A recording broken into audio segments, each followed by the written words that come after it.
Forthwith the geographer set off, hoisting himself up very cleverly from bough to bough, till he disappeared beyond the thick foliage. His companions began to arrange the night quarters and prepare their beds. But this was neither a long nor difficult task, and very soon they resumed their seats round the fire to have a talk. As usual, their theme was Captain Grant. In 3 days, should the water subside, they would be on board the Duncan once more. But Harry Grant and his 2 sailors, those poor shipwrecked fellows, would not be with them. Indeed, it even seemed after this ill success and this useless journey across America that all chance of finding them was gone forever. Where could they commence a fresh quest? What grief Lady Helena and Mary Grant would feel on hearing there was no further hope. "Poor sister," said Robert, "it is all up with us." For the first time, Glenarvan could not find any comfort to give him. What could he say to the lad? Had they not searched exactly where the document stated? And yet, he said, this 37th degree of latitude is not a mere figure, and that it applies to the shipwreck or captivity of Harry Grant is no mere guess or supposition. We read it with our own eyes. "All very true, Your Honor," replied Tom Austin, "and yet our search has been unsuccessful." "It is both a provoking and hopeless business," replied Glenarvan. "Provoking enough, certainly," said the Major, "but not hopeless. It is precisely because we have an uncontestable figure provided for us that we should follow it up to the end." "What do you mean?" asked Glenarvan. "What more can we do?" "A very logical and simple thing, my dear Edward. When we go on board the Duncan, turn her beak head to the east, and go right along the 37th parallel till we come back to our starting point if necessary." "Do you suppose that I have not thought of that, Mr. McNabbs?" replied Glenarvan. "Yes, 100 times. But what chance is there of success? To leave the American continent, wouldn't it be to go away from the very spot indicated by Harry Grant, from this very Patagonia so distinctly named in the document? And would you recommence your search in the Pampas, when you have the certainty that the shipwreck of the Britannia neither occurred on the coasts of the Pacific nor the Atlantic?" Glenarvan was silent. "And however small the chance of finding Harry Grant by following up the given parallel, ought we not to try?" "I don't say no," replied Glenarvan. "And are you not of my opinion, good friends?" added the Major, addressing the sailors. "Entirely," said Tom Austin, while Mulrady and Wilson gave an assenting nod. "Listen to me, friends," said Glenarvan after a few minutes' reflection, "and remember, Robert, this is a grave discussion. I will do my utmost to find Captain Grant. I am pledged to it, and will devote my whole life to the task if needs be. All Scotland would unite with me to save so devoted a son as he has been to her. I too quite think with you that we must follow the 37th parallel round the globe if necessary, however slight our chance of finding him. But that is not the question we have to settle. There is one much more important than that is, should we from this time, and altogether, give up our search on the American continent?" No one made any reply. Each one seemed afraid to pronounce the word. "Well," resumed Glenarvan, addressing himself especially to the Major. "My dear Edward," replied McNabbs, "it would be incurring too great a responsibility for me to reply hic et nunc. It is a question which requires reflection. I must know first, through which countries the 37th parallel of southern latitude passes." "That's Paganel's business. He will tell you that," said Glenarvan. "Let us ask him then," replied the Major. But the learned geographer was nowhere to be seen. He was hidden among the thick leafage of the ombu, and they must call out if they wanted him. "Paganel, Paganel," shouted Glenarvan. "Here," replied a voice that seemed to come from the clouds. "Where are you?" "In my tower." "What are you doing there?" "Examining the wide horizon." "Could you come down for a minute?" "Do you want me?" "Yes." "What for?" "To know what countries the 37th parallel passes through." "That's easily said. I need not disturb myself to come down for that." "Very well, tell us now." "Listen, then. After leaving America, the 37th parallel crosses the Atlantic Ocean." "And then?" "It encounters Isle Tristan da Cunha." "Yes." "It goes on 2 degrees below the Cape of Good Hope." "And afterwards?" "Runs across the Indian Ocean, and just touches Isle St. Pierre in the Amsterdam group. Go on. It cuts Australia by the province of Victoria. And then, after leaving Australia in. This last sentence was not completed. Was the geographer hesitating, or didn't he know what to say? No, but a terrible cry resounded from the top of the tree. Glenarvan and his friends turned pale and looked at each other. What fresh catastrophe had happened now? Had the unfortunate Paganel slipped his footing? Already Wilson and Mulready had rushed to his rescue when his long body appeared tumbling down from branch to branch. But was he living or dead? For his hands made no attempt to seize anything to stop himself. A few minutes more, and he would have fallen into the roaring waters had not the Major's strong arm barred his passage. "Much obliged, McNabbs," said Paganel. "How's this? What is the matter with you? What came over you? Another of your absent fits." "Yes, yes," replied Paganel, in a voice almost inarticulate with emotion. "Yes, but this was something extraordinary." "What was it?" "I said we had made a mistake. We are making it still and have been all along." "Explain yourself." "Glenarvan, Major, Robert, my friends," exclaimed Paganel, "all you that hear me, we are looking for Captain Grant where he is not to be found." "What do you say?" exclaimed Glenarvan. "Not only where he is not now, but where he has never been." Chapter 24, Paganel's Disclosure. Profound astonishment greeted these unexpected words of the learned geographer. What could he mean? Had he lost his sense? He spoke with such conviction, however, that all eyes turned toward Glenarvan, for Paganel's affirmation was a direct answer to his question, but Glenarvan shook his head and said nothing, though evidently he was not inclined to favor his friend's views. "Yes," began Paganel again, as soon as he had recovered himself a little. "Yes, we have gone a wrong track, and read on the document what was never there." "Explain yourself, Paganel," said the Major, "and more calmly if you can." "The thing is very simple, Major.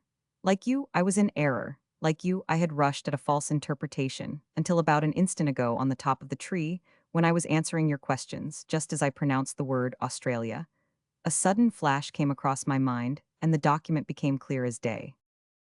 "What?" exclaimed Glenarvan. "You mean to say that Harry Grant—" "I mean to say," replied Paganel, "that the word austral that occurs in the document is not a complete word, as we have supposed up till now, but just the root of the word australly."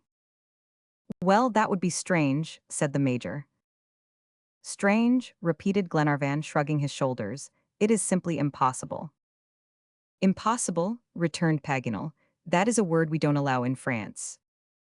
"What?" continued Glenarvan, in a tone of the most profound incredulity. "You dare to contend, with the document in your hand, that the shipwreck of the Britannia happened on the shores of Australia?" "I am sure of it," replied Paganel. "My conscience," exclaimed Glenarvan, "I must say I am surprised at such a declaration from the secretary of a geographical society." "And why so?" said Paganel, touched in his weak point. "Because, if you allow the word Australia, you must also allow the word Indians, and Indians are never seen there." Paganel was not the least surprised at this rejoinder. Doubtless he expected it, for he began to smile and said, "My dear Glenarvan, don't triumph over me too fast. I am going to floor you completely, and never was an Englishman more thoroughly defeated than you will be. It will be the revenge for Cressy and Agincourt." "I wish nothing better. Take your revenge, Paganel." "Listen, then. In the text of the document, there is neither mention of the Indians nor of Patagonia. The incomplete word Indi does not mean Indians, but of course, indigenes, aborigines. Now, do you admit that there are aborigines in Australia?" "Bravo, Paganel," said the Major. "Well, do you agree to my interpretation, my dear lord?" asked the geographer again. "Yes," replied Glenarvan, "if you will prove to me that the fragment of a word Goni does not refer to the country of the Patagonians." "Certainly it does not. It has nothing to do with Patagonia," said Paganel. "Read it any way you please except that." "How?" "Cosmogony, theogony, agony." "Agony," said the Major. "I don't care which," returned Paganel. "The word is quite unimportant. I will not even try to find out its meaning. The main point is that austral means australly, and we must have gone blindly on a wrong track not to have discovered the explanation at the very beginning. It was so evident. If I had found the document myself, and my judgment had not been misled by your interpretation, I should never have read it differently." A burst of hurrahs and congratulations and compliments followed Paganel's words. Austin and the sailors, and the Major and Robert, most all overjoyed at this fresh hope, applauded him heartily, while even Glenarvan, whose eyes were gradually getting open, was almost prepared to give in. "I only want to know one thing more, my dear Paganel," he said, "and then I must bow to your perspicacity." "What is it?" "How will you group the words together according to your new interpretation? How will the document read?" "Easily enough answered. Here is the document," replied Paganel, taking out the precious paper he had been studying so conscientiously for the last few days. For a few minutes there was complete silence, while the worthy savant took time to collect his thoughts before complying with his lordship's request. Then, putting his finger on the words, and emphasizing some of them, he began as follows. Le 7 juin 1862 Le Trois Bretagne de Glasgow Assemble après. Put, if you please, 2 jours, 3 jours, or une longue agonie. It doesn't signify, it is quite a matter of indifference. Sur les côtes de l'Australie. Si dirigentaire du matelots et le capitaine Grant vont esser de border, or ont aboard le continent aux îles Seront, or sont prisonniers de cruels indigènes. Ils ont gitsi documents, etc. Is that clear? "Clear enough," replied Glenarvan, "if the word continent can be applied to Australia, which is only an island." "Make yourself easy about that, my dear Glenarvan. The best geographers have agreed to call the island the Australian continent." "Then all I have now to say is, my friends," said Glenarvan, "away to Australia, and may Heaven help us." "To Australia," echoed his companions with one voice. "I tell you what, Paganel," added Glenarvan, "your being on board the Duncan is a perfect providence." "All right, look on me as a messenger of Providence, and let us drop the subject." So the conversation ended, a conversation which great results were to follow. It completely changed the moral condition of the travelers. It gave the clue of the labyrinth in which they had thought themselves hopelessly entangled, and, amid their ruined projects, inspired them with fresh hope. They could now quit the American continent without the least hesitation, and already their thoughts had flown to the Australias. In going on board the Duncan again, they would not bring despair with them, and Lady Helena and Mary Grant would not have to mourn the irrevocable loss of Captain Grant. This thought so filled them with joy that they forgot all the dangers of their actual situation and only regretted that they could not start immediately. It was about 4 o'clock in the afternoon, and they determined to have supper at 6. Paganel wished to get up a splendid spread in honor of the occasion, but as the materials were very scanty, he proposed to Robert to go and hunt in the neighboring forest. Robert clapped his hands at the idea, so they took Thalcave's powder flask, cleaned the revolvers, and loaded them with small shot, and set off. "Don't go too far," said the Major gravely to the two hunters. After their departure, Glenarvan and McNabbs went down to examine the state of the water by looking at the notches they had made on the tree, and Wilson and Mulready replenished the fire. No sign of decrease appeared on the surface of the immense lake, yet the flood seemed to have reached its maximum height. But the violence with which it rushed from the south to north proved that the equilibrium of the Argentine rivers was not restored. Before getting lower, the liquid mass must remain stationary, as in the case with the ocean before the ebb tide commences. While Glenarvan and his cousin were making these observations, the report of firearms resounded frequently above their heads, and the jubilant outcries of the two sportsmen, for Paganel was every whit as much a child as Robert. They were having a fine time of it among the thick leaves, judging by the peals of laughter which rang out in the boy's clear treble voice and Paganel's deep bass. The chase was evidently successful, and wonders in culinary art might be expected. Wilson had a good idea to begin with, which he had skillfully carried out. For when Glenarvan came back to the brazier, he found that the brave fellow had actually managed to catch, with only a pin and a piece of string, several dozen small fish, as delicate as smelts, called moharas, which were all jumping about in a fold of his poncho, ready to be converted into an exquisite dish. At the same moment the hunters reappeared. Paganel was carefully carrying some black swallows, eggs, and a string of sparrows, which he meant to serve up later under the name of field larks. Robert had been clever enough to bring down several brace of jilgueros, small green and yellow birds, which are excellent eating, and greatly in demand in the Montevideo market. Paganel, who knew 50 ways of dressing eggs, was obliged for this once to be content with simply hardening them on the hot embers. But notwithstanding this, the viands at the meal were both dainty and varied. The dried beef, hard eggs, grilled moharas, sparrows, and roast hilgueros made one of those gala feasts the memory of which is imperishable. The conversation was very animated. Many compliments were paid Paganel on his twofold talents as hunter and cook, which the savant accepted with the modesty which characterizes true merit. Then he turned the conversation on the peculiarities of the Ombu, under whose canopy they had found shelter, and whose depths he declared were immense. Robert and I, he added jestingly, thought ourselves hunting in the open forest. I was afraid for the minute we should lose ourselves, for I could not find the road. The sun was sinking below the horizon. I sought vainly for footmarks. I began to feel the sharp pangs of hunger, and the gloomy depths of the forest resounded already with the roar of wild beasts.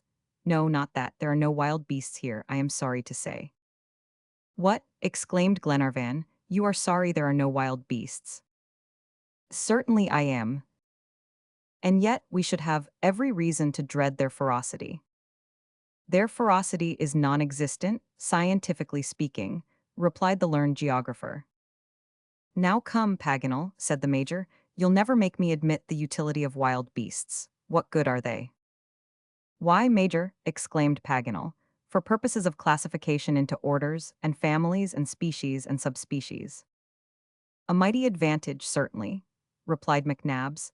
I could dispense with all that. If I had been one of Noah's companions at the time of the deluge, I should most assuredly have hindered the imprudent patriarch from putting in pairs of lions and tigers and panthers and bears and such animals, for they are as malevolent as they are useless. You would have done that? Asked Paganel. Yes, I would. Well, you would have done wrong in a zoological point of view, returned Paganel. But not in a humanitarian one, rejoined the Major. It is shocking, replied Paganel. Why, for my part, on the contrary, I should have taken special care to preserve megatheriums and pterodactyls, and all the antediluvian species of which we are unfortunately deprived by his neglect. And I say, returned McNabbs, that Noah did a very good thing when he abandoned them to their fate, that is, if they lived in his day. And I say he did a very bad thing, retorted Paganel, and he has justly merited the malediction of savants to the end of time. The rest of the party could not help laughing at hearing the two friends disputing over old Noah. Contrary to all his principles, the Major, who all his life had never disputed with anyone, was always sparring with Paganel. The geographer seemed to have a peculiarly exciting effect on him. Glenarvan, as usual, always the peacemaker, interfered in the debate and said, whether the loss of ferocious animals is to be regretted or not, in a scientific point of view, there is no help for it now. We must be content to do without them. Paganel can hardly expect to meet with wild beasts in this aerial forest. Why not? Asked the geographer. Wild beasts on a tree, exclaimed Tom Austin. Yes, undoubtedly. The American tiger, the jaguar, takes refuge in the trees when the chase gets too hot for him. It is quite possible that one of these animals, surprised by the inundation, might have climbed up into this ombu and be hiding now among its thick foliage. You haven't met any of them, at any rate, I suppose, said the Major. No, replied Paganel, though we hunted all through the wood. It is vexing, for it would have been a splendid chase. A jaguar is a bloodthirsty, ferocious creature. He can twist the neck of a horse with a single stroke of his paw. When he has once tasted human flesh, he scents it greedily. He likes to eat an Indian best, and next to him a Negro, then a mulatto, and last of all a white man. I am delighted to hear we come number 4, said McNabbs. That only proves you are insipid, retorted Paganel with an air of disdain. I am delighted to be insipid, was the Major's reply. Well, it is humiliating enough, said the intractable Paganel. The white man proclaimed himself chief of the human race, but Mr. Jaguar is of a different opinion, it seems. Be that as it may, my brave Paganel, seeing there are neither Indians, nor Negroes, nor mulattoes among us, I am quite rejoiced at the absence of your beloved jaguars. Our situation is not so particularly agreeable. What, not agreeable? Exclaimed Paganel, jumping at the word as likely to give a new turn to the conversation. You are complaining of your lot, Glenarvan.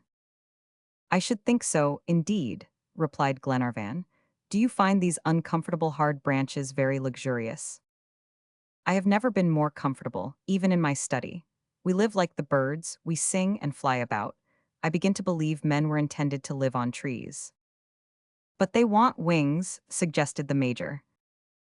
They'll make them someday. Until then, put in Glenarvan, with your leave, I prefer the gravel of a park, or the floor of a house, or the deck of a ship to this aerial dwelling. We must take things as they come, Glenarvan, returned Paganel. If good, so much the better, if bad, never mind. Ah, I see you are wishing you had all the comforts of Malcolm Castle. No, but I am quite certain Robert is perfectly happy, interrupted Paganel, eager to ensure one partisan at least. Yes, that I am, exclaimed Robert in a joyous tone. At his age it is quite natural, replied Glenarvan. And at mine, too, returned the geographer. The fewer one's comforts, the fewer one's needs, and the fewer one's needs, the greater one's happiness. Now, said the major, here is Paganel running a tilt against riches and gilt ceilings. No, McNabbs, replied the savant, I'm not. But if you like, I'll tell you a little Arabian story that comes into my mind, very apropos this minute. Oh, do, said Robert. And what is your story to prove, Paganel? Inquired the major. Much what all stories prove, my brave comrade. Not much then, rejoined McNabbs, but go on, Scheherazade, and tell us the story. There was once, said Paganel, a son of the great Haroun al-Raschid who was unhappy, and went to consult an old dervish. The old sage told him that happiness was a difficult thing to find in this world. However, he added, I know an infallible means of procuring your happiness. What is it? Asked the young prince. It is to put the shirt of a happy man on your shoulders. Whereupon the prince embraced the old man, and set out at once to search for his talisman. He visited all the capital cities in the world. He tried on the shirts of kings, and emperors, and princes, and nobles, but all in vain. He could not find a man among them that was happy. Then he put on the shirts of artists, and warriors, and merchants, but these were no better. By this time he had traveled a long way, without finding what he sought. At last he began to despair of success, and began sorrowfully to retrace his steps back to his father's palace, when one day he heard an honest peasant singing so merrily as he drove the plough, that he thought, surely this man is happy, if there is such a thing as happiness on earth.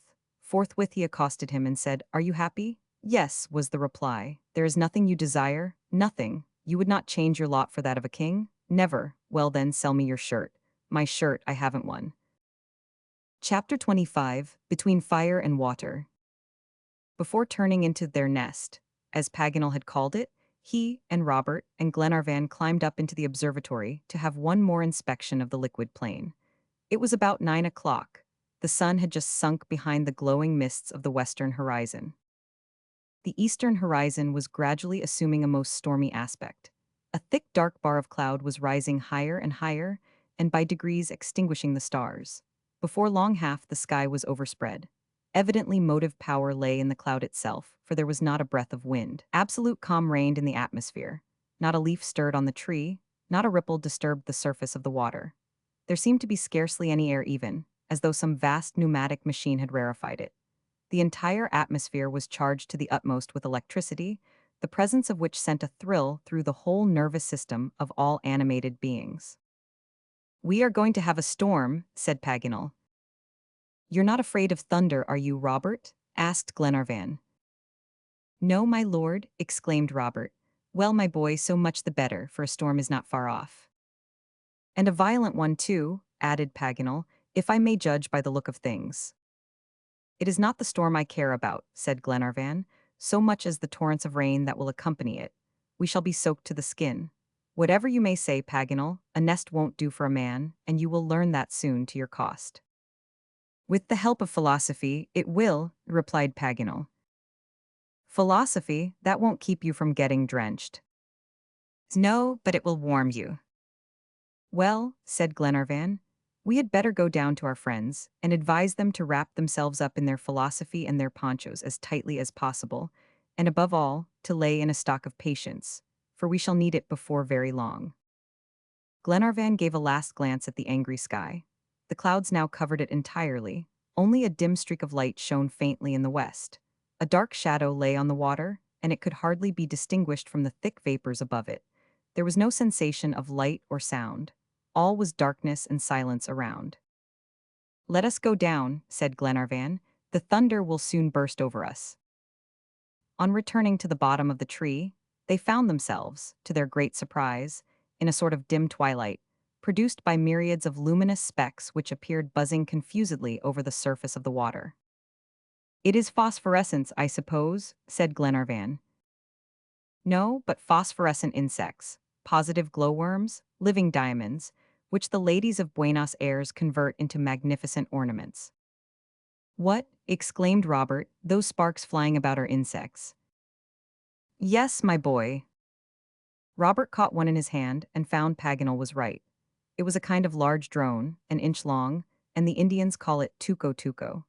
This curious specimen of the Coleoptera sheds its radiance from two spots in the front of its breastplate, and the light is sufficient to read by. Holding his watch close to the insect, Paganel saw distinctly that the time was 10 p.m. On rejoining the Major and his three sailors, Glenarvan warned them of the approaching storm, and advised them to secure themselves in their beds of branches as firmly as possible, for there was no doubt that after the first clap of thunder the wind would become unchained, and the ombu would be violently shaken. Though they could not defend themselves from the waters above, they might at least keep out of the rushing current beneath. They wished one another good night, though hardly daring to hope for it, and then each one rolled himself in his poncho and lay down to sleep. But the approach of the great phenomena of nature excites vague uneasiness in the heart of every sentient being, even in the most strong-minded. The whole party in the ombu felt agitated and oppressed, and not one of them could close his eyes. The first peal of thunder found them wide awake. It occurred about 11 p.m. and sounded like a distant rolling. Glenarvan ventured to creep out of the sheltering foliage and made his way to the extremity of the horizontal branch to take a look round. The deep blackness of the night was already scarified with sharp, bright lines, which were reflected back by the water with unerring exactness. The clouds had rent in many parts, but noiselessly, like some soft cotton material. After attentively observing both the zenith and horizon, Glenarvan went back to the center of the trunk. "Well, Glenarvan, what's your report?" asked Paganel. "I say it is beginning in good earnest, and if it goes on so, we shall have a terrible storm." "So much the better," replied the enthusiastic Paganel. "I should like a grand exhibition, since we can't run away." "That's another of your theories," said the Major. "And one of my best, McNabbs. I am of Glenarvan's opinion that the storm will be superb. Just a minute ago, when I was trying to sleep, several facts occurred to my memory that make me hope it will, for we are in the region of great electrical tempests. For instance, I have read somewhere that in 1793, in this very province of Buenos Aires, lightning struck 37 times during one single storm. My colleague, M. Martin de Maussy, counted 55 minutes of uninterrupted rolling." "Watch in hand?" asked the Major. "Watch in hand. Only one thing makes me uneasy," added Paganel, "if it is any use to be uneasy, and that is, that the culminating point of this plain is just this very ombu where we are. A lightning conductor would be very serviceable to us at present, for it is this tree especially, among all that grow in the pampas, that the thunder has a particular affection for. Besides, I need not tell you, friend, that learned men tell us never to take refuge under trees during a storm." "Most seasonable advice, certainly, in our circumstances," said the Major. "I must confess, Paganel," replied Glenarvan, "that you might have chosen a better time for this reassuring information."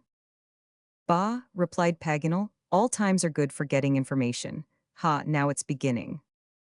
Louder peals of thunder interrupted this inopportune conversation, the violence increasing with the noise, till the whole atmosphere seemed to vibrate with rapid oscillations. The incessant flashes of lightning took various forms. Some darted down perpendicularly from the sky 5 or 6 times in the same place in succession. Others would have excited the interest of a savant to the highest degree, for though Arago, in his curious statistics, only cites 2 examples of forked lightning, it was visible here hundreds of times. Some of the flashes branched out in 1,000 different directions, making coralliform zigzags, and threw out wonderful jets of arborescent light. Soon the whole sky from east to north seemed supported by a phosphoric band of intense brilliancy.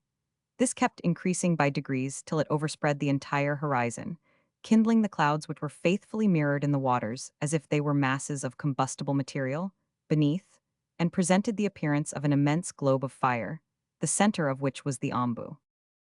Glenarvan and his companions gazed silently at this terrifying spectacle. They could not make their voices heard, but the sheets of white light which enwrapped them every now and then revealed the face of one and another, sometimes the calm features of the Major, sometimes the eager, curious glance of Paganel, or the energetic face of Glenarvan, and at others the scared eyes of the terrified Robert and the careless looks of the sailors, investing them with a weird, spectral aspect. However, as yet, no rain had fallen, and the wind had not risen in the least.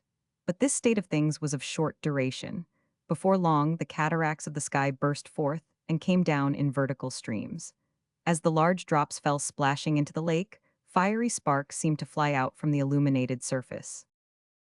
Was the rain the finale of the storm?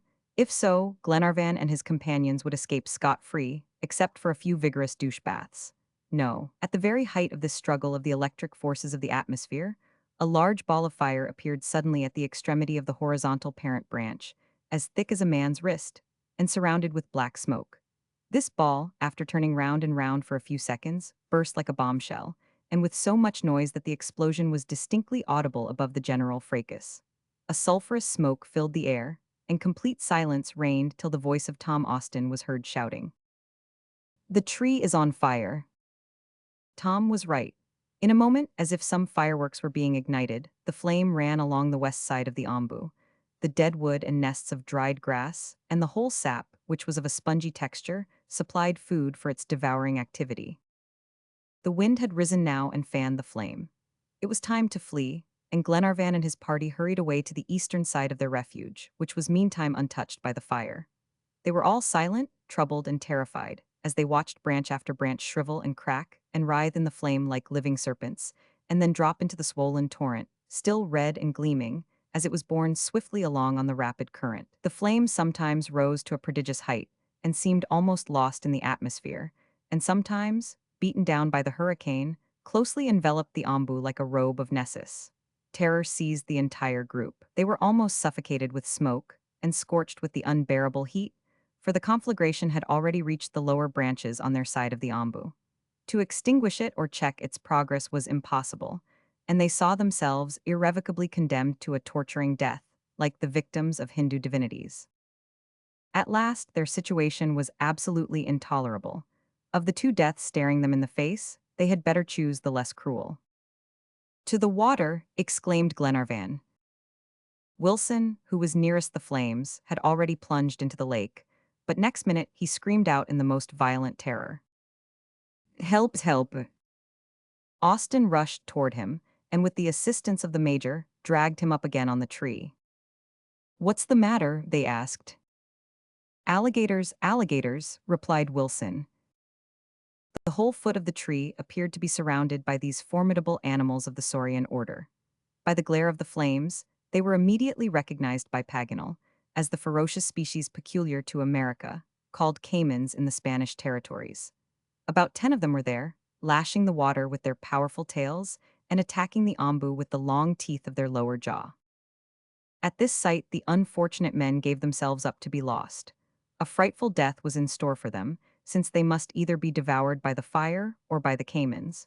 Even the Major said in a calm voice, "This is the beginning of the end now." There are circumstances in which men are powerless, when the unchained elements can only be combated by other elements. Glenarvan gazed with haggard looks at the fire and water leagued against him, hardly knowing what deliverance to implore from heaven. The violence of the storm had abated, but it had developed in the atmosphere a considerable quantity of vapors, to which electricity was about to communicate immense force. An enormous waterspout was gradually forming in the south, a cone of thick mists, but with the point at the bottom and base at the top, linking together the turbulent water and the angry clouds. This meteor soon began to move forward, turning over and over on itself with dizzy rapidity, and sweeping up into its center a column of water from the lake, while its gyratory motions made all the surrounding currents of air rush toward it. A few seconds more, and the gigantic waterspout threw itself on the ombu, and caught it up in its whirl. The tree shook to its roots. Glenarvan could fancy the caiman's teeth were tearing it up from the soil, for as he and his companions held on, each clinging firmly to the other, they felt the towering ombu give way, and the next minute it fell right over with a terrible hissing noise, as the flaming branches touched the foaming water. It was the work of an instant. Already the waterspout had passed to carry on its destructive work elsewhere. It seemed to empty the lake in its passage by continually drawing up the water into itself. The Ambu now began to drift rapidly along, impelled by wind and current. All the caimans had taken their departure, except one that was crawling over the upturned roots and coming toward the poor refugees with wide open jaws. But Mulready, seizing hold of a branch that was half burned off, struck the monster such a tremendous blow that it fell back into the torrent and disappeared, lashing the water with its formidable tail. Glenarvan and his companions, being thus delivered from the voracious saurians, stationed themselves on the branches windward of the conflagration, while the Ambu sailed along like a blazing fireship through the dark night, the flames spreading themselves round like sails before the breath of the hurricane. Chapter 26: The Return on Board. For 2 hours the Ambu navigated the immense lake without reaching terra firma. The flames which were devouring it had gradually died out. The chief danger of their frightful passage was thus removed, and the major went the length of saying that he should not be surprised if they were saved after all. The direction of the current remained unchanged, always running from southwest to northeast. Profound darkness had again set in, only illumined here and there by a parting flash of lightning. The storm was nearly over. The rain had given place to light mists, which a breath of wind dispersed, and the heavy masses of cloud had separated, and now streaked the sky in long bands. The Ambu was borne onward so rapidly by the impetuous torrent that anyone might have supposed some powerful locomotive engine was hidden in its trunk. It seemed likely enough they might continue drifting in this way for days. About 3 o'clock in the morning, however, the major noticed that the roots were beginning to graze the ground occasionally, and by sounding the depth of the water with a long branch, Tom Austin found that they were getting on rising ground. 20 minutes afterward, the Ambu stopped short with a violent jolt. "Land, land!" shouted Paganel in a ringing tone. The extremity of the calcined bow had struck some hillock, and never were sailors more glad. The rock to them was the port. Already Robert and Wilson had leaped onto the solid plateau with a loud, joyful hurrah, when a well-known whistle was heard. The gallop of a horse resounded over the plain, and the tall form of Thalcave emerged from the darkness. "Thalcave, Thalcave!" they all cried with one voice. "Amigos," replied the Patagonian, who had been waiting for the travelers here in the same place where the current had landed himself. As he spoke, he lifted up Robert in his arms and hugged him to his breast, never imagining that Paganel was hanging on to him. A general and hearty handshaking followed, and everyone rejoiced at seeing their faithful guide again. Then the Patagonian led the way into the hangar of a deserted estancia, where there was a good, blazing fire to warm them, and a substantial meal of fine, juicy slices of venison soon broiling, of which they did not leave a crumb. When their minds had calmed down a little, and they were able to reflect on the dangers they had come through from flood and fire and alligators, they could scarcely believe they had escaped. Thalcave, in a few words, gave Paganel an account of himself since they parted, entirely ascribing his deliverance to his intrepid horse. Then Paganel tried to make him understand their new interpretation of the document and the consequent hopes they were indulging. Whether the Indian actually understood his ingenious hypothesis was a question, but he saw that they were glad and confident, and that was enough for him. As can easily be imagined, after their compulsory rest on the Ambu, the travelers were up betimes and ready to start. At 8 o'clock they set off. No means of transport being procurable so far south, they were compelled to walk. However, it was not more than 40 miles now that they had to go, and Thayuka would not refuse to give a lift occasionally to a tired pedestrian, or even to a couple at a pinch. In 36 hours they might reach the shores of the Atlantic. The low-lying tract of marshy ground, still under water, soon lay behind them, as Thalcave led them upward to the higher plains. Here the Argentine territory resumed its monotonous aspect. A few clumps of trees, planted by European hands, might chance to be visible among the pasturage, but quite as rarely as in Tandil and Tapalquem Sierras. The native trees are only found on the edge of long prairies and about Cape Corrients. Next day, though still 15 miles distant, the proximity of the ocean was sensibly felt. The Vurazin, a peculiar wind which blows regularly half of the day and night, bent down the heads of the tall grasses. Thinly planted woods rose to view, and small tree-like mimosas, bushes of acacia, and tufts of coromandel. Here and there, shining like pieces of broken glass, were salinous lagoons, which increased the difficulty of the journey as the travelers had to wind round them to get past. They pushed on as quickly as possible, hoping to reach Lake Salado on the shores of the ocean the same day. And at 8 p.m., when they found themselves in front of the sandhills 200 feet high, which skirt the coast, they were all tolerably tired. But when the long murmur of the distant ocean fell on their ears, the exhausted men forgot their fatigue and ran up the sandhills with surprising agility. But it was getting quite dark already, and their eager gaze could discover no traces of the Duncan on the gloomy expanse of water that met their sight. "But she is there for all that," exclaimed Glenarvan, "waiting for us and running alongside." "We shall see her tomorrow," replied McNabbs. Tom Austin hailed the invisible yacht, but there was no response. The wind was very high and the sea rough. The clouds were scudding along from the west, and the spray of the waves dashed up even to the sandhills. It was little wonder, then, if the man on the lookout could neither hear nor make himself heard, supposing the Duncan were there. There was no shelter on the coast for her, neither bay nor cove, nor port, not so much as a creek. The shore was composed of sandbanks which ran out into the sea and were more dangerous to approach than rocky shoals. The sandbanks irritate the waves and make the sea so particularly rough that in heavy weather vessels that run aground there are invariably dashed to pieces. Though then the Duncan would keep far away from such a coast, John Mangles is a prudent captain to get near. Tom Austin, however, was of the opinion that she would be able to keep 5 miles out. The major advised his impatient relative to restrain himself to circumstances. Since there was no means of dissipating the darkness, what was the use of straining his eyes by vainly endeavoring to pierce through it? He set to work immediately to prepare the night's encampment beneath the shelter of the sandhills.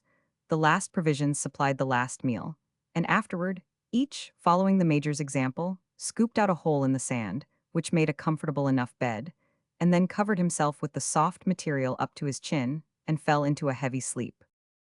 But Glenarvan kept watch. There was still a stiff breeze of wind, and the ocean had not recovered its equilibrium after the recent storm. The waves, at all times tumultuous, now broke over the sandbanks with a noise like thunder. Glenarvan could not rest, knowing the Duncan was so near him. As to supposing she had not arrived at the appointed rendezvous, that was out of the question. Glenarvan had left the bay of Talcahuano on the 14th of October, and arrived on the shores of the Atlantic on the 12th of November. He had taken 30 days to cross Chile, the Cordilleras, the Pampas, and the Argentine Plains, giving the Duncan ample time to double Cape Horn and arrive on the opposite side. For such a fast runner there were no impediments.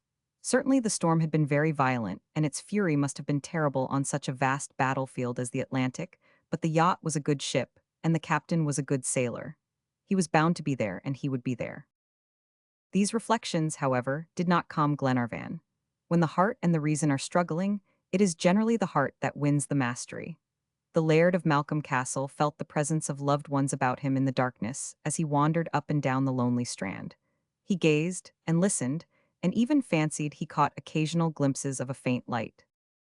"I am not mistaken," he said to himself. "I saw a ship's light, one of the lights on the Duncan. Oh, why can't I see in the dark?" All at once the thought rushed across him that Paganel said he was a nyctalope and could see at night. He must go and wake him. The learned geographer was sleeping as sound as a mole. A strong arm pulled him up out of the sand and made him call out. "Who goes there?" "It is I, Paganel." "Who?" "Glenarvan, come, I need your eyes." "My eyes," replied Paganel, rubbing them vigorously. "Yes, I need your eyes to make out the Duncan in this darkness, so come." "Confound the nyctalopia," said Paganel, inwardly, though delighted to be of any service to his friend. He got up and shook his stiffened limbs, and stretching and yawning as most people do when roused from sleep, followed Glenarvan to the beach.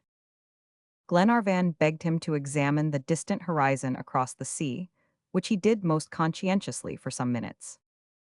"Well, do you see nothing?" asked Glenarvan. "Not a thing, even a cat couldn't see 2 steps before her." "Look for a red light or a green one, her larboard or starboard light." "I see neither a red nor a green light, all is pitch dark," replied Paganel, his eyes involuntarily beginning to close. For half an hour he followed his impatient friend, mechanically letting his head frequently drop on his chest and raising it again with a start. At last he neither answered nor spoke, and he reeled about like a drunken man.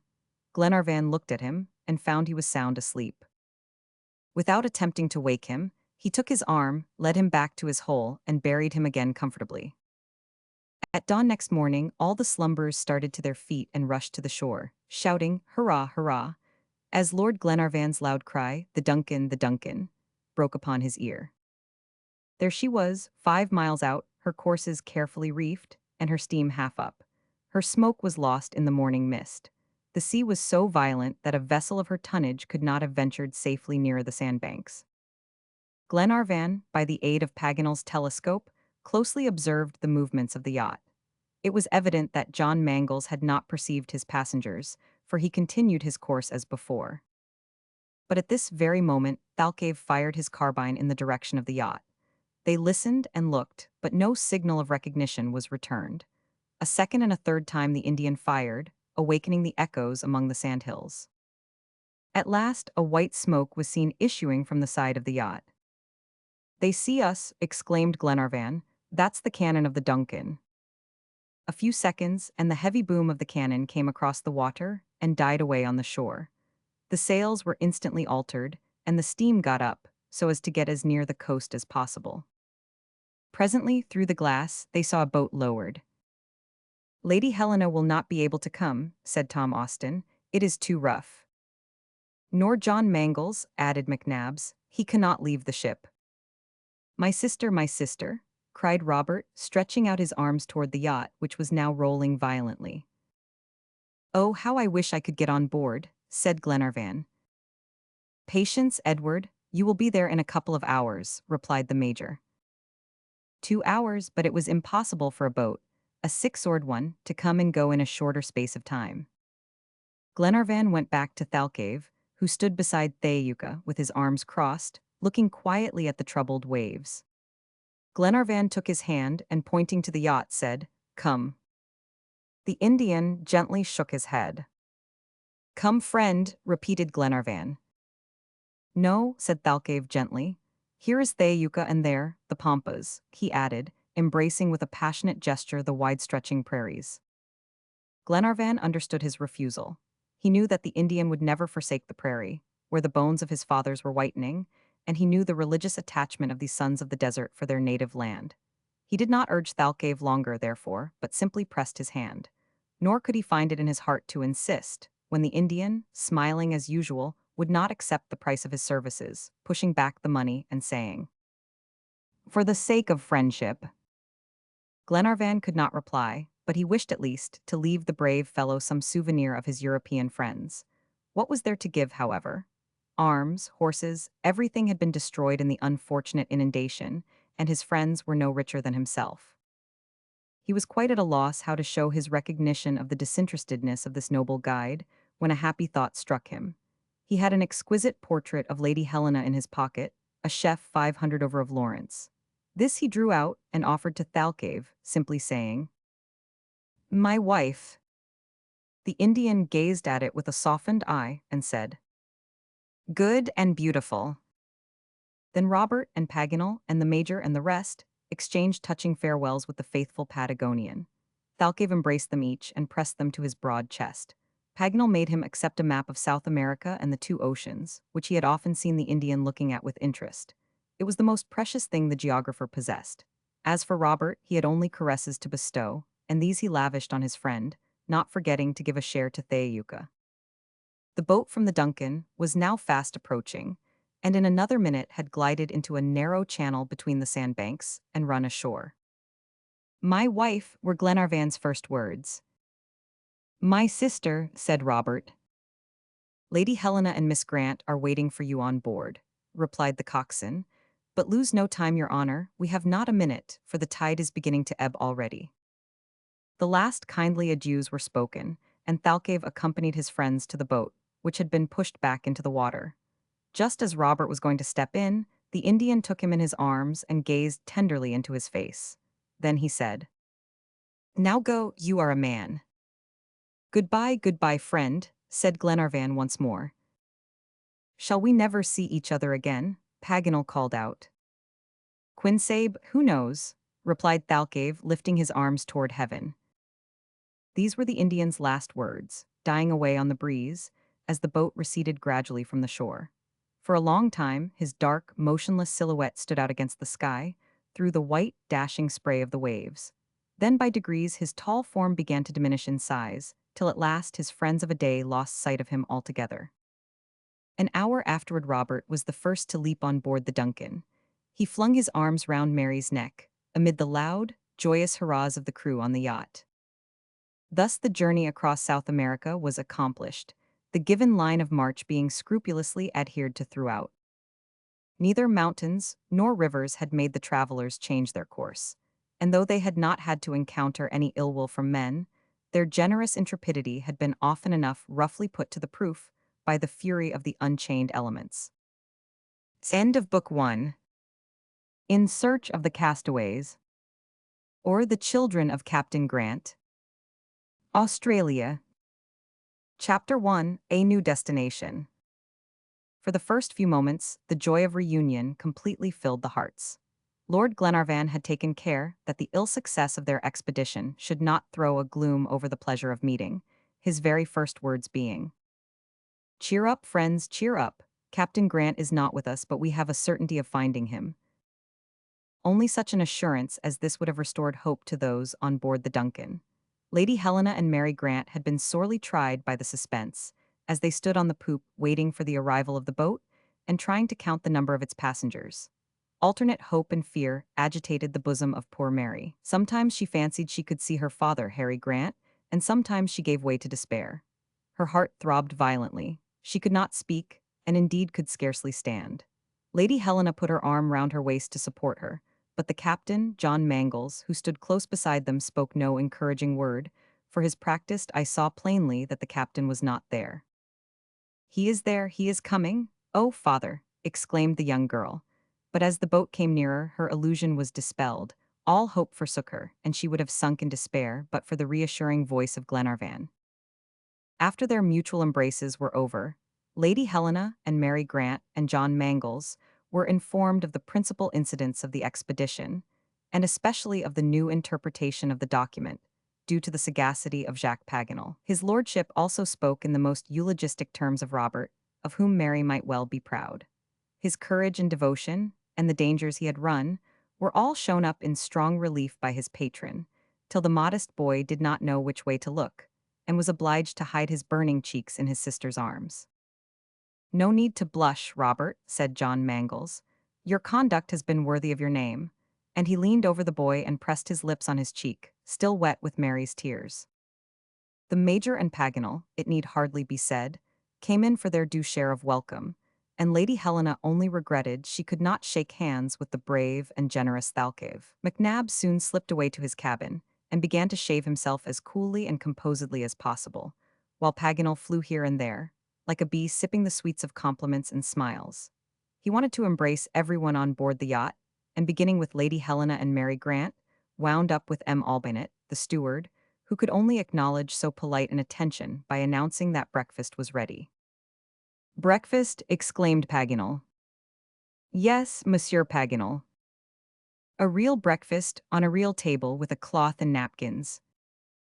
"Certainly, Monsieur Paganel. And we shall neither have charqui, nor hard eggs, nor fillets of ostrich." "Oh, monsieur," said Albinett in an aggrieved tone. "I don't want to hurt your feelings, my friend," said the geographer, smiling. "But for a month that has been our usual bill of fare, and when we dined we stretched ourselves full length on the ground, unless we sat astride on the trees. Consequently, the meal you have just announced seemed to me like a dream, or fiction, or chimera." "Well, Monsieur Paganel, come along and let us prove its reality," said Lady Helena, who could not help laughing. "Take my arm," replied the gallant geographer. "Has his lordship any orders to give me about the Duncan?" asked John Mangles. "After breakfast, John," replied Glenarvan, "we'll discuss the program of our new expedition en famille." M. Albinett's breakfast seemed quite a fate to the hungry guests. It was pronounced excellent, and even superior to the festivities of the Pampas. Paganel was helped twice to each dish, through absence of mind, he said. This unlucky word reminded Lady Helena of the amiable Frenchman's propensity, and made her ask if he had ever fallen into his old habits while they were away. The Major and Glenarvan exchanged smiling glances, and Paganel burst out laughing, and protested on his honor that he would never be caught tripping again once more during the whole voyage. After this prelude, he gave an amusing recital of his disastrous mistake in learning Spanish and his profound study of camons. After all, he added, it's an ill wind that blows nobody good, and I don't regret the mistake. Why not, my worthy friend? Asked the Major. Because I not only know Spanish but Portuguese, I can speak two languages instead of one. Upon my word, I never thought of that, said McNabbs. My compliments, Paganel, my sincere compliments. But Paganel was too busily engaged with his knife and fork to lose a single mouthful, though he did his best to eat and talk at the same time. He was so much taken up with his plate, however, that one little fact quite escaped his observation, though Glenarvan noticed it at once. This was that John Mangles had grown particularly attentive to Mary Grant. A significant glance from Lady Helena told him, moreover, how affairs stood, and inspired him with affectionate sympathy for the young lovers. But nothing of this was apparent in his manner to John, for his next question was what sort of a voyage he had made. We could not have had a better, but I must apprise your lordship that I did not go through the Straits of Magellan again. What, you doubled Cape Horn and I was not there? Exclaimed Paganel. Hang yourself, said the Major. Selfish fellow, you advise me to do that because you want my rope, retorted the geographer. Well, you see, my dear Paganel, unless you have the gift of ubiquity, you can't be in two places at once. While you were scouring the Pampas, you could not be doubling Cape Horn. That doesn't prevent my regretting it, replied Paganel. Here the subject dropped, and John continued his account of his voyage. On arriving at Cape Pillars, he had found the winds dead against him, and therefore made for the south, coasting along the Desolation Isle, and after going as far as the 67th degree southern latitude, had doubled Cape Horn, passed by Terra del Fuego and the Straits of Le Maire, keeping close to the Patagonian shore. At Cape Corrientes, they encountered the terrible storm, which had handled the travelers across the Pampas so roughly. But the yacht had borne it bravely, and for the last 3 days had stood right out to sea, till the welcome signal gun of the expedition was heard announcing the arrival of the anxiously looked-for party. It was only justice, the captain added, that he should mention the intrepid bearing of Lady Helena and Mary Grant throughout the whole hurricane. They had not shown the least fear, unless for their friends, who might possibly be exposed to the fury of the tempest. After John Mangles had finished his narrative, Glenarvan turned to Mary and said, My dear Miss Mary, the captain has been doing homage to your noble qualities, and I am glad to think you are not unhappy on board his ship. How could I be? Replied Mary naively, looking at Lady Helena and at the young captain too, likely enough. Oh, my sister is very fond of you, Mr. John, and so am I, exclaimed Robert. And so am I of you, my dear boy, returned the captain, a little abashed by Robert's innocent avowal, which had kindled a faint blush on Mary's cheek. Then he managed to turn the conversation to safer topics by saying, And now that your lordship has heard all about the doings of the Duncan, perhaps you will give us some details of your own journey, and tell us more about the exploits of our young hero.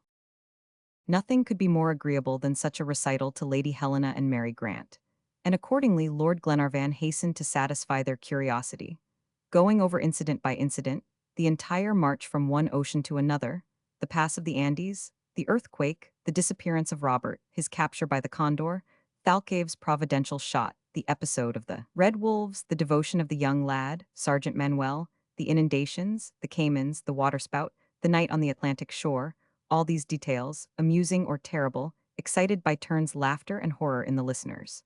Often and often Robert came in for caresses from his sister and Lady Helena. Never was a boy so much embraced or by such enthusiastic friends. And now, friends, added Lord Glenarvan when he had finished his narrative, we must think of the present. The past is gone, but the future is ours. Let us come back to Captain Harry Grant. As soon as breakfast was over, they all went into Lord Glenarvan's private cabin and seated themselves round a table covered with charts and plans, to talk over the matter fully. My dear Helena, said Lord Glenarvan, I told you, when we came on board a little while ago, that though we had not brought back Captain Grant, our hope of finding him was stronger than ever. The result of our journey across America is this. We have reached the conviction, or rather absolute certainty, that the shipwreck never occurred on the shores of the Atlantic nor Pacific. The natural inference is that, as far as regards Patagonia, our interpretation of the document was erroneous. Most fortunately, our friend Paganel, in a happy moment of inspiration, discovered the mistake. He has proved clearly that we have been on the wrong track, and so explained the document that all doubt whatever is removed from our minds.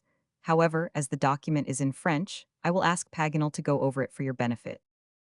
The learned geographer, thus called upon, executed his task in the most convincing manner, descanting on the syllables Goni and Indi, and extracting Australia out of Austral. He pointed out that Captain Grant, on leaving the coast of Peru to return to Europe, might have been carried away with his disabled ship by the southern currents of the Pacific right to the shores of Australia, and his hypotheses were so ingenious, and his deductions so subtle that even the matter-of-fact John Mangles, a difficult judge, and most unlikely to be led away by any flights of imagination, was completely satisfied.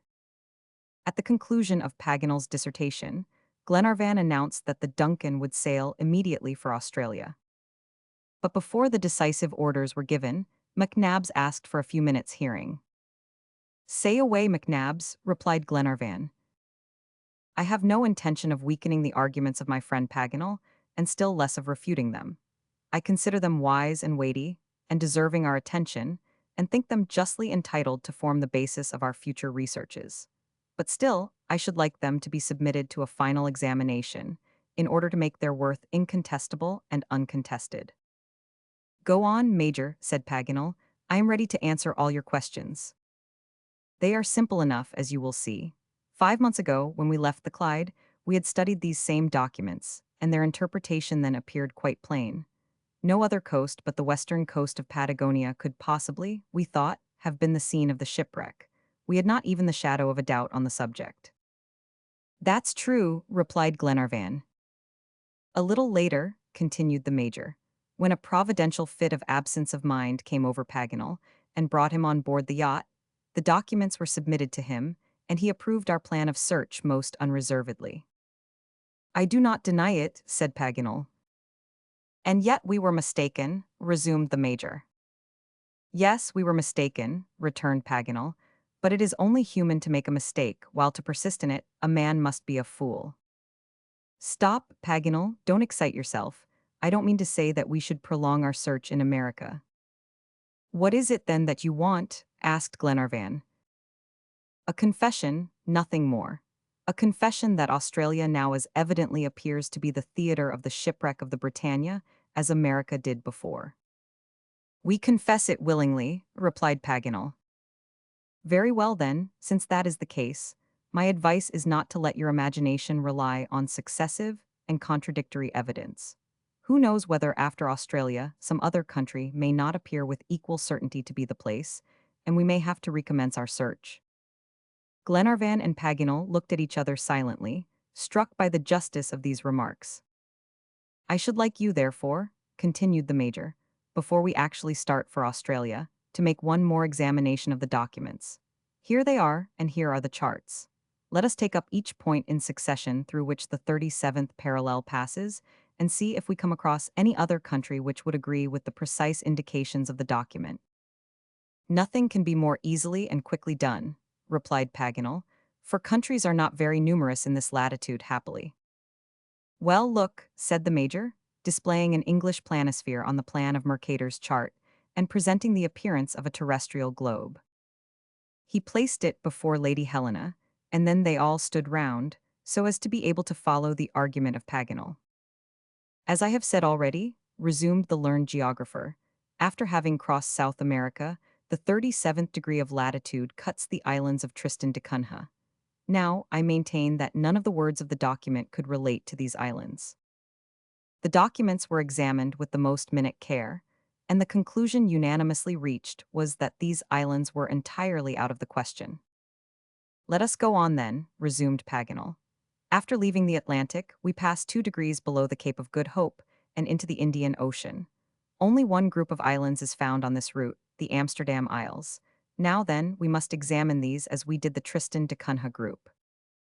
After a close survey, the Amsterdam Isles were rejected in their turn. Not a single word, or part of a word, French, English, or German, could apply to this group in the Indian Ocean. Now we come to Australia, continued Paganel. The 37th parallel touches this continent at Cape Bernouilli and leaves it at Twofold Bay. You will agree with me that, without straining the text, the English word straw and the French one austral may relate to Australia. The thing is too plain to need proof. The conclusion of Paganel met with unanimous approval. Every probability was in his favor. "And where is the next point?" asked McNabbs. "That is easily answered. After leaving Twofold Bay, we cross an arm of the sea which extends to New Zealand. Here I must call your attention to the fact that the French word contin means a continent, irrefragably. Captain Grant could not, then, have found refuge in New Zealand, which is only an island. However that may be, though, examine and compare and go over and over each word, and see if, by any possibility, they can be made to fit this new country." "In no way whatever," replied John Mangles, after a minute investigation of the documents and the planisphere. "No," chimed in all the rest, and even the Major himself, "it cannot apply to New Zealand." "Now," went on Paganel, "in all this immense space between this large island and the American coast, there is only one solitary barren little island crossed by the 37th parallel." "And what is its name?" asked the Major. "Here it is, marked in the map. It is Maria Theresa, a name of which there is not a single trace in either of the three documents." "Not the slightest," said Glenarvan. "I leave you, then, my friends, to decide whether all these probabilities, not to say certainties, are not in favor of the Australian continent." "Evidently," replied the captain and all the others. "Well then, John," said Glenarvan, "the next question is, have you provisions and coal enough?" "Yes, your honor, I took in an ample store at Talcahuano, and, besides, we can easily replenish our stock of coal at Cape Town." "Well then, give orders." "Let me make one more observation," interrupted McNabbs. "Go on then." "Whatever likelihood of success Australia may offer us, wouldn't it be advisable to stop a day or two at the Tristan da Cunha Isles and the Amsterdam? They lie in our route and would not take us the least out of the way. Then, we should be able to ascertain if the Britannia had left any traces of her shipwreck there." "Incredulous Major," exclaimed Paganel, "he still sticks to his idea." "I stick to this anyway, that I don't want to have to retrace our steps, supposing that Australia should disappoint our sanguine hopes." "It seems to me a good precaution," replied Glenarvan. "And I'm not the one to dissuade you from it," returned Paganel, "quite the contrary. Steer straight for Tristan da Cunha." "Immediately, your honor," replied the captain, going on deck, while Robert and Mary Grant overwhelmed Lord Glenarvan with their grateful thanks. Shortly after, the Duncan had left the American coast and was running eastward, her sharp keel rapidly cutting her way through the waves of the Atlantic Ocean. Chapter 2: Tristan da Cunha and the Isle of Amsterdam. If the yacht had followed the line of the equator, the 196 degrees which separate Australia from America, or, more correctly, Cape Bernouilli from Cape Corrients, would have been equal to 11,760 geographical miles. But along the 37th parallel, these same degrees, owing to the form of the Earth, only represent 9480 miles. From the American coast to Tristan da Cunha is Recon, 100 miles, a distance which John Mangles hoped to clear in 10 days, if east winds did not retard the motion of the yacht. But he was not long uneasy on that score, for toward evening the breeze sensibly lulled, and then changed altogether, giving the Duncan a fair field on a calm sea for displaying her incomparable qualities as a sailor. The passengers had fallen back into their ordinary ship life, and it hardly seemed as if they really could have been absent a whole month. Instead of the Pacific, the Atlantic stretched itself out before them, and there was scarcely a shade of difference in the waves of the two oceans. The elements, after having handled them so roughly, seemed now disposed to favor them to the utmost. The sea was tranquil, and the wind kept in the right quarter, so that the yacht could spread all her canvas, and lend its aid, if needed, to the indefatigable steam stored up in the boiler. Under such conditions, the voyage was safely and rapidly accomplished. Their confidence increased as they found themselves nearer the Australian coast. They began to talk of Captain Grant as if the yacht were going to take him on board at a given port. His cabin was got ready, and berths for the men. This cabin was next to the famous number 6, which Paganel had taken possession of instead of the one he had booked on the Scotia. It had been till now occupied by M. Albinett, who vacated it for the expected guest. Mary took great delight in arranging it with her own hands and adorning it for the reception of the loved inmate. The learned geographer kept himself closely shut up. He was working away from morning till night at a work entitled Sublime Impressions of a Geographer in the Argentine Pampas, and they could hear him repeating elegant periods aloud before committing them to the white pages of his daybook. And more than once, unfaithful to Clio, the muse of history, he invoked in his transports the divine Calliope, the muse of epic poetry. Paganel made no secret of it either. The chaste daughters of Apollo willingly left the slopes of Helicon and Parnassus at his call. Lady Helena paid him sincere compliments on his mythological visitants, and so did the major, though he could not forbear adding. But mind no fits of absence of mind, my dear Paganel, and if you take a fancy to learn Australian, don't go and study it in a Chinese grammar. Things went on perfectly smoothly on board. Lady Helena and Lord Glenarvan found leisure to watch John Mangles' growing attachment to Mary Grant. There was nothing to be said against it, and, indeed, since John remained silent, it was best to take no notice of it. "What will Captain Grant think?" Lord Glenarvan asked his wife one day. "He'll think John is worthy of Mary, my dear Edward, and he'll think right." Meanwhile, the yacht was making rapid progress.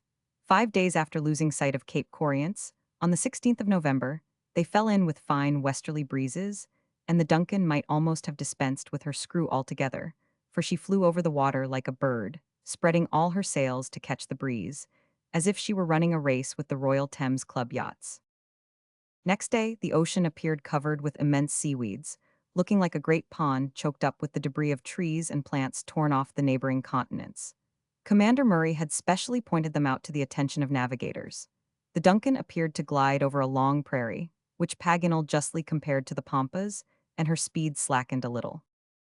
24 hours after, at break of day, the man on the lookout was heard calling out, "Land ahead."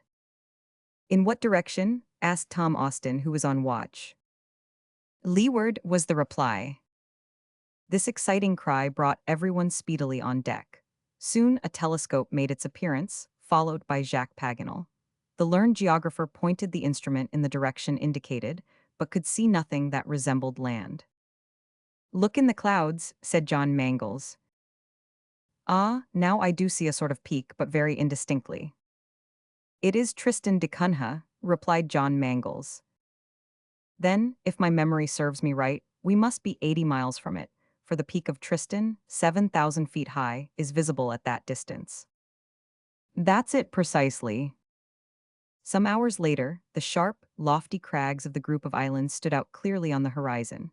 The conical peak of Tristan looked black against the bright sky, which seemed all ablaze with the splendor of the rising sun. Soon the principal island stood out from the rocky mass, at the summit of a triangle inclining toward the northeast. Tristan da Cunha is situated in 37 degrees 8 of southern latitude, and degrees 44 of longitude west of the meridian at Greenwich. Inaccessible Island is 18 miles to the southwest, and Nightingale Island is 10 miles to the southeast, and this completes the little solitary group of islets in the Atlantic Ocean. Toward noon, the two principal landmarks, by which the group is recognized, were sighted, and at 3 p.m. the Duncan entered Falmouth Bay in Tristan da Cunha. Several whaling vessels were lying quietly at anchor there, for the coast abounds in seals and other marine animals. John Mangles' first care was to find good anchorage, and then all the passengers, both ladies and gentlemen, got into the long boat and were rowed ashore.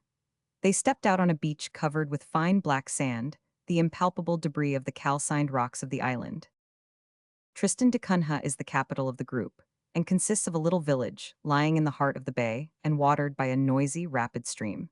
It contained about 50 houses, tolerably clean and disposed with geometrical regularity. Behind this miniature town there lay 1,500 hectares of meadowland, bounded by an embankment of lava. Above this embankment, the conical peak rose 7,000 feet high. Lord Glenarvan was received by a governor supplied from the English colony at the Cape. He inquired at once respecting Harry Grant and the Britannia, and found the names entirely unknown. The Tristan da Cunha Isles are out of the route of ships, and consequently little frequented. Since the wreck of the Blendon Hall in 1821, on the rocks of Inaccessible Island, 2 vessels have stranded on the chief island, the Primate in 1845, and the 3-mast American, Philadelphia, in 1857. These three events comprise the whole catalogue of maritime disasters in the annals of the Acunhas. Lord Glenarvan did not expect to glean any information, and only asked by the way of duty. He even sent the boats to make the circuit of the island, the entire extent of which was not more than 17 miles at most. In the interim, the passengers walked about the village. The population does not exceed inhabitants, and consists of English and Americans, married to Negroes and Cape Hottentots, who might bear away the palm for ugliness.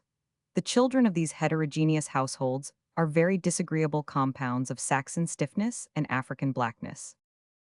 It was nearly nightfall before the party returned to the yacht, chattering and admiring the natural riches displayed on all sides, for even close to the streets of the capital, fields of wheat and maize were waving, and crops of vegetables, imported 40 years before, and in the environs of the village, herds of cattle and sheep were feeding.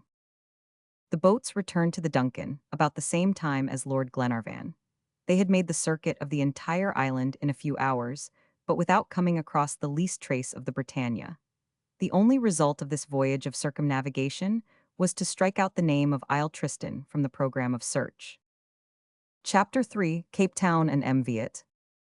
As John Mangles intended to put in at the Cape of Good Hope for coals, he was obliged to deviate a little from the 37th parallel and go 2 degrees north. In less than 6 days, he cleared the 1,300 miles which separate the point of Africa from Tristan da Cunha, and on the 24th of November, at 3 p.m., the Table Mountain was sighted. At 8 o'clock, they entered the bay and cast anchor in the port of Cape Town. They sailed away next morning at daybreak.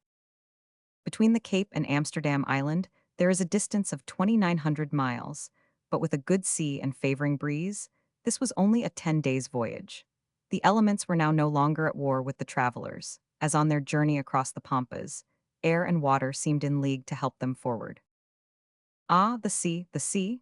exclaimed Paganel. "It is the field par excellence for the exercise of human energies, and the ship is the true vehicle of civilization. Think, my friends, if the globe had been only an immense continent, the 1,000th part of it would still be unknown to us, even in this 19th century.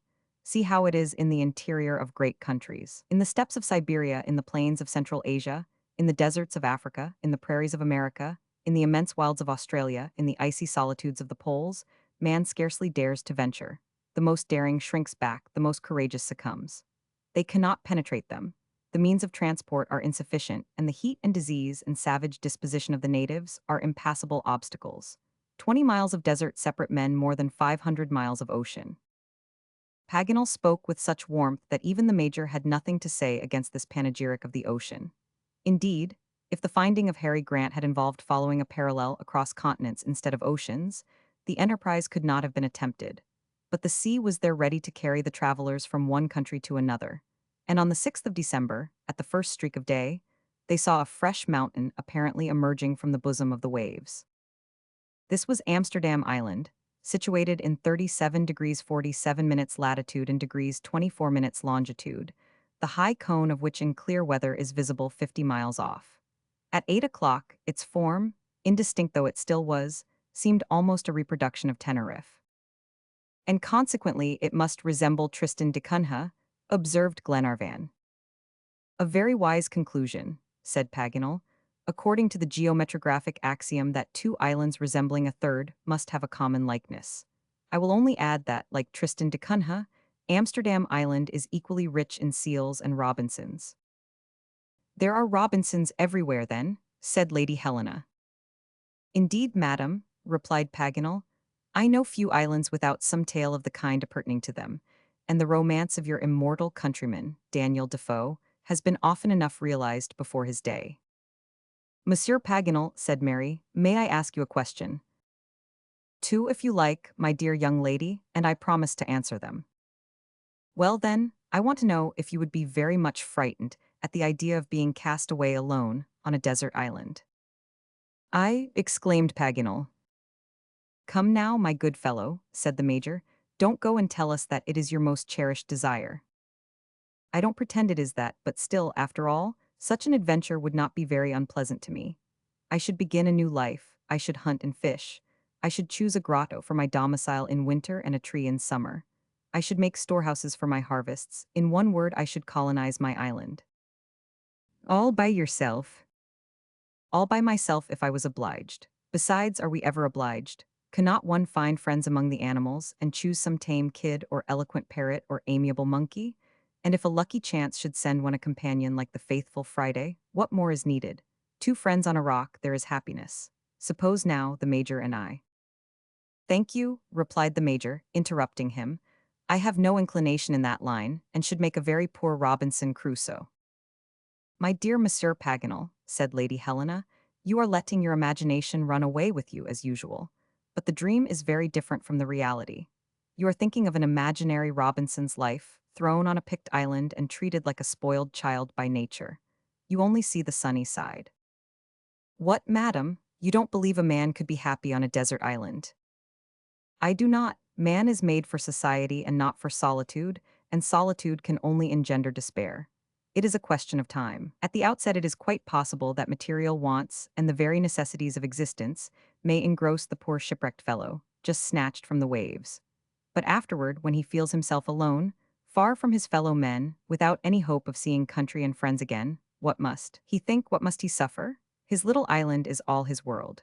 The whole human race is shut up in himself, and when death comes, which utter loneliness will make terrible, he will be like the last man on the last day of the world. Believe me, Monsieur Paganel, such a man is not to be envied. Paganel gave in, though regretfully, to the arguments of Lady Helena, and still kept up a discussion on the advantages and disadvantages of isolation, till the very moment the Duncan dropped anchor about a mile off Amsterdam Island. This lonely group in the Indian Ocean consists of two distinct islands, 33 miles apart, and situated exactly on the meridian of the Indian Peninsula. To the north is Amsterdam Island, and to the south St. Paul, but they have been often confounded by geographers and navigators. At the time of the Duncan's visit to the island, the population consisted of 3 people, a Frenchman and 2 mulattoes, all 3 employed by the merchant proprietor. Paganel was delighted to shake hands with a countryman in the person of good old Monsieur Viet. He was far advanced in years, but did the honors of the place with much politeness. It was a happy day for him when these kindly strangers touched at his island, for St. Peter was only frequented by seal fishers, and now and then a whaler, the crews of which are usually rough, coarse men. Viet presented his subjects, the 2 mulattoes. They composed the whole living population of the island, except a few wild boars in the interior and myriads of penguins. The little house where the 3 solitary men lived was in the heart of a natural bay on the southeast, formed by the crumbling away of a portion of the mountain. Twice over in the early part of the century, Amsterdam Island became the country of deserted sailors, providentially saved from misery and death. But since these events, no vessel had been lost on its coast. Had any shipwreck occurred, some fragments must have been thrown on the sandy shore, and any poor sufferers from it would have found their way to Viet's fishing huts. The old man had been long on the island, and had never been called upon to exercise such hospitality. Of the Britannia and Captain Grant he knew nothing, but he was certain that the disaster had not happened on Amsterdam Island, nor on the islet called St. Paul, for whalers and fishing vessels went there constantly, and must have heard of it. Glenarvan was neither surprised nor vexed at the reply. Indeed, his object in asking was rather to establish the fact that Captain Grant had not been there than that he had. This done, they were ready to proceed on their voyage next day. They rambled about the island till evening, as its appearance was very inviting. Its fauna and flora, however, were poor in the extreme. The only specimens of quadrupeds, birds, fish, and cetacea were a few wild boars, stormy petrels, albatrosses, perch, and seals. Here and there thermal springs and chalybeate waters escaped from the black lava, and thin dark vapors rose above the volcanic soil. Some of these springs were very hot. John Mangles held his thermometer in one of them, and found the temperature was 176 degrees Fahrenheit. Fish caught in the sea a few yards off, cooked in 5 minutes in these all but boiling waters, a fact which made Paganel resolve not to attempt to bathe in them. Toward evening, after a long promenade, Glenarvan and his party bade adieu to the good old Viet, and returned to the yacht, wishing him all the happiness possible on his desert island, and receiving in return the old man's blessing on their expedition. Chapter 4: A Wager and How Decided. On the 7th of December, at 3 a.m., the Duncan lay puffing out her smoke in the little harbor ready to start, and a few minutes afterward the anchor was lifted, and the screw set in motion. By 8 o'clock, when the passengers came on deck, the Amsterdam island had almost disappeared from view behind the mists of the horizon. This was the last halting place on the route, and nothing now was between them and the Australian coast but 3,000 miles distance. Should the west wind continue but a dozen days longer, and the sea remain favorable, the yacht would have reached the end of her voyage. Mary Grant and her brother could not gaze without emotion at the waves, through which the Duncan was speeding her course. When they thought that these very same waves must have dashed against the prow of the Britannia, but a few days before her shipwreck. Here, perhaps, Captain Grant, with a disabled ship and diminished crew, had struggled against the tremendous hurricanes of the Indian Ocean, and felt himself driven toward the coast with irresistible force. The captain pointed out to Mary the different currents on the ship's chart, and explained to her their constant direction. Among others, there was one running straight to the Australian continent, and its action is equally felt in the Atlantic and Pacific. It was doubtless against this that the Britannia, dismasted and rudderless, had been unable to contend, and consequently been dashed against the coast and broken in pieces. A difficulty about this, however, presented itself. The last intelligence of Captain Grant was from Callao on the 30th of May, 1862, as appeared in the Mercantile and Shipping Gazette. How then was it possible that on the 7th of June, only 8 days after leaving the shores of Peru, that the Britannia could have found herself in the Indian Ocean? But to this, Paganel, who was consulted on the subject, found a very plausible solution. It was one evening, about 6 days after their leaving Amsterdam Island, when they were all chatting together on the poop, that the above-named difficulty was stated by Glenarvan. Paganel made no reply, but went and fetched the document. After perusing it, he still remained silent, simply shrugging his shoulders, as if ashamed of troubling himself about such a trifle. "Come, my good friend," said Glenarvan, "at least give us an answer." "No," replied Paganel, "I'll merely ask a question for Captain John to answer." "And what is it, Monsieur Paganel?" said John Mangles. "Could a quick ship make the distance in a month over that part of the Pacific Ocean, which lies between America and Australia?" "Yes, by making 200 miles in 24 hours." "Would that be an extraordinary rate of speed?" "Not at all. Sailing clippers often go faster." "Well then, instead of 7 June on this document, suppose that one figure has been destroyed by the seawater, and read 17 June or 27 June, and all is explained." "That's to say," replied Lady Helena, "that between the 31st of May and the 27th of June. Captain Grant could have crossed the Pacific and found himself in the Indian Ocean." Paganel's theory met with universal acceptance. "That's one more point cleared up," said Glenarvan. "Thanks to our friend, all that remains to be done now is to get to Australia and look out for traces of the wreck on the western coast." "Or the eastern," said John Mangles. "Indeed, John, you may be right, for there is nothing in the document to indicate which shore was the scene of the catastrophe, and both points of the continent crossed by the 37th parallel must therefore be explored." "Then, my lord, it is doubtful, after all," said Mary. "Oh no, Miss Mary," John Mangles hastened to reply, seeing the young girl's apprehension. "His lordship will please to consider that if Captain Grant had gained the shore on the east of Australia, he would almost immediately have found refuge and assistance. The whole of that coast is English, we might say, peopled with colonists. The crew of the Britannia could not have gone 10 miles without meeting a fellow countryman." "I am quite of your opinion, Captain John," said Paganel. "On the eastern coast Harry Grant would not only have found an English colony easily, but he would certainly have met with some means of transport back to Europe." "And he would not have found the same resources on the side we are making for?" asked Lady Helena. "No, madam," replied Paganel. "It is a desert coast, with no communication between it and Melbourne or Adelaide. If the Britannia was wrecked on those rocky shores, she was as much cut off from all chance of help as if she had been lost on the inhospitable shores of Africa." "But what has become of my father there, then, all these 2 years?" asked Mary Grant. "My dear Mary," replied Paganel, "you have not the least doubt, have you, that Captain Grant reached the Australian continent after his shipwreck?" "No, Monsieur Paganel." "Well, granting that, what became of him?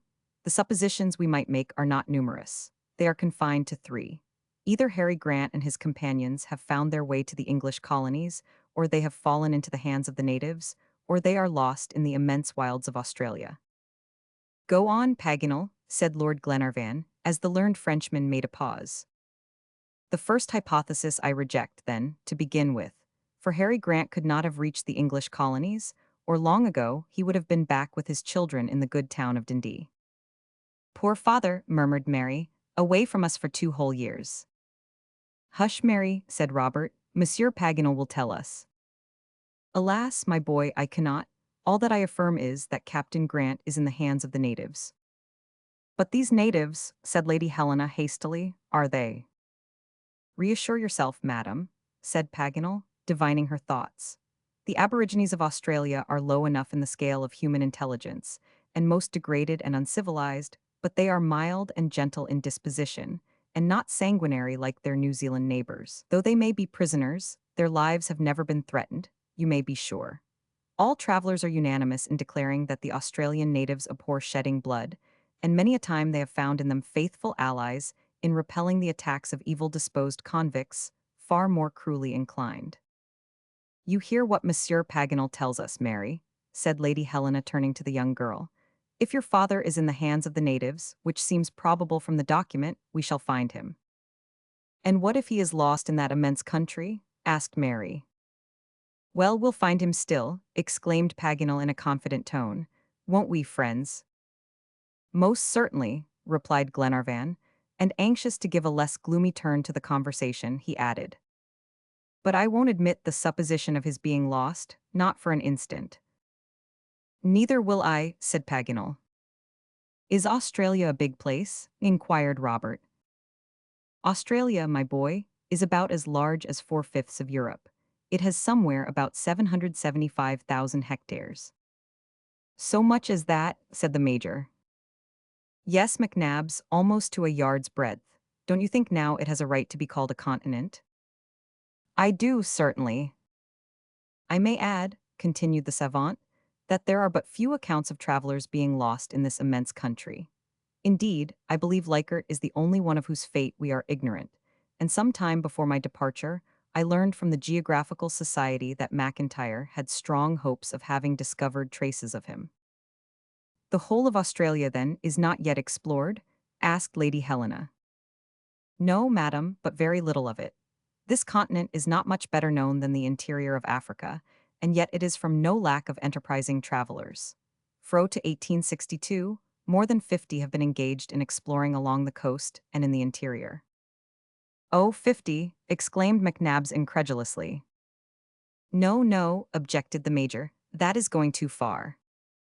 And I might go farther, McNabbs, replied the geographer, impatient of contradiction. Yes, McNabbs, quite that number. Farther still, Paganel. If you doubt me, I can give you the names. Oh, oh, said the Major coolly. That's just like you savants, you stick at nothing. Major, will you bet your Purtymore rifle against my telescope?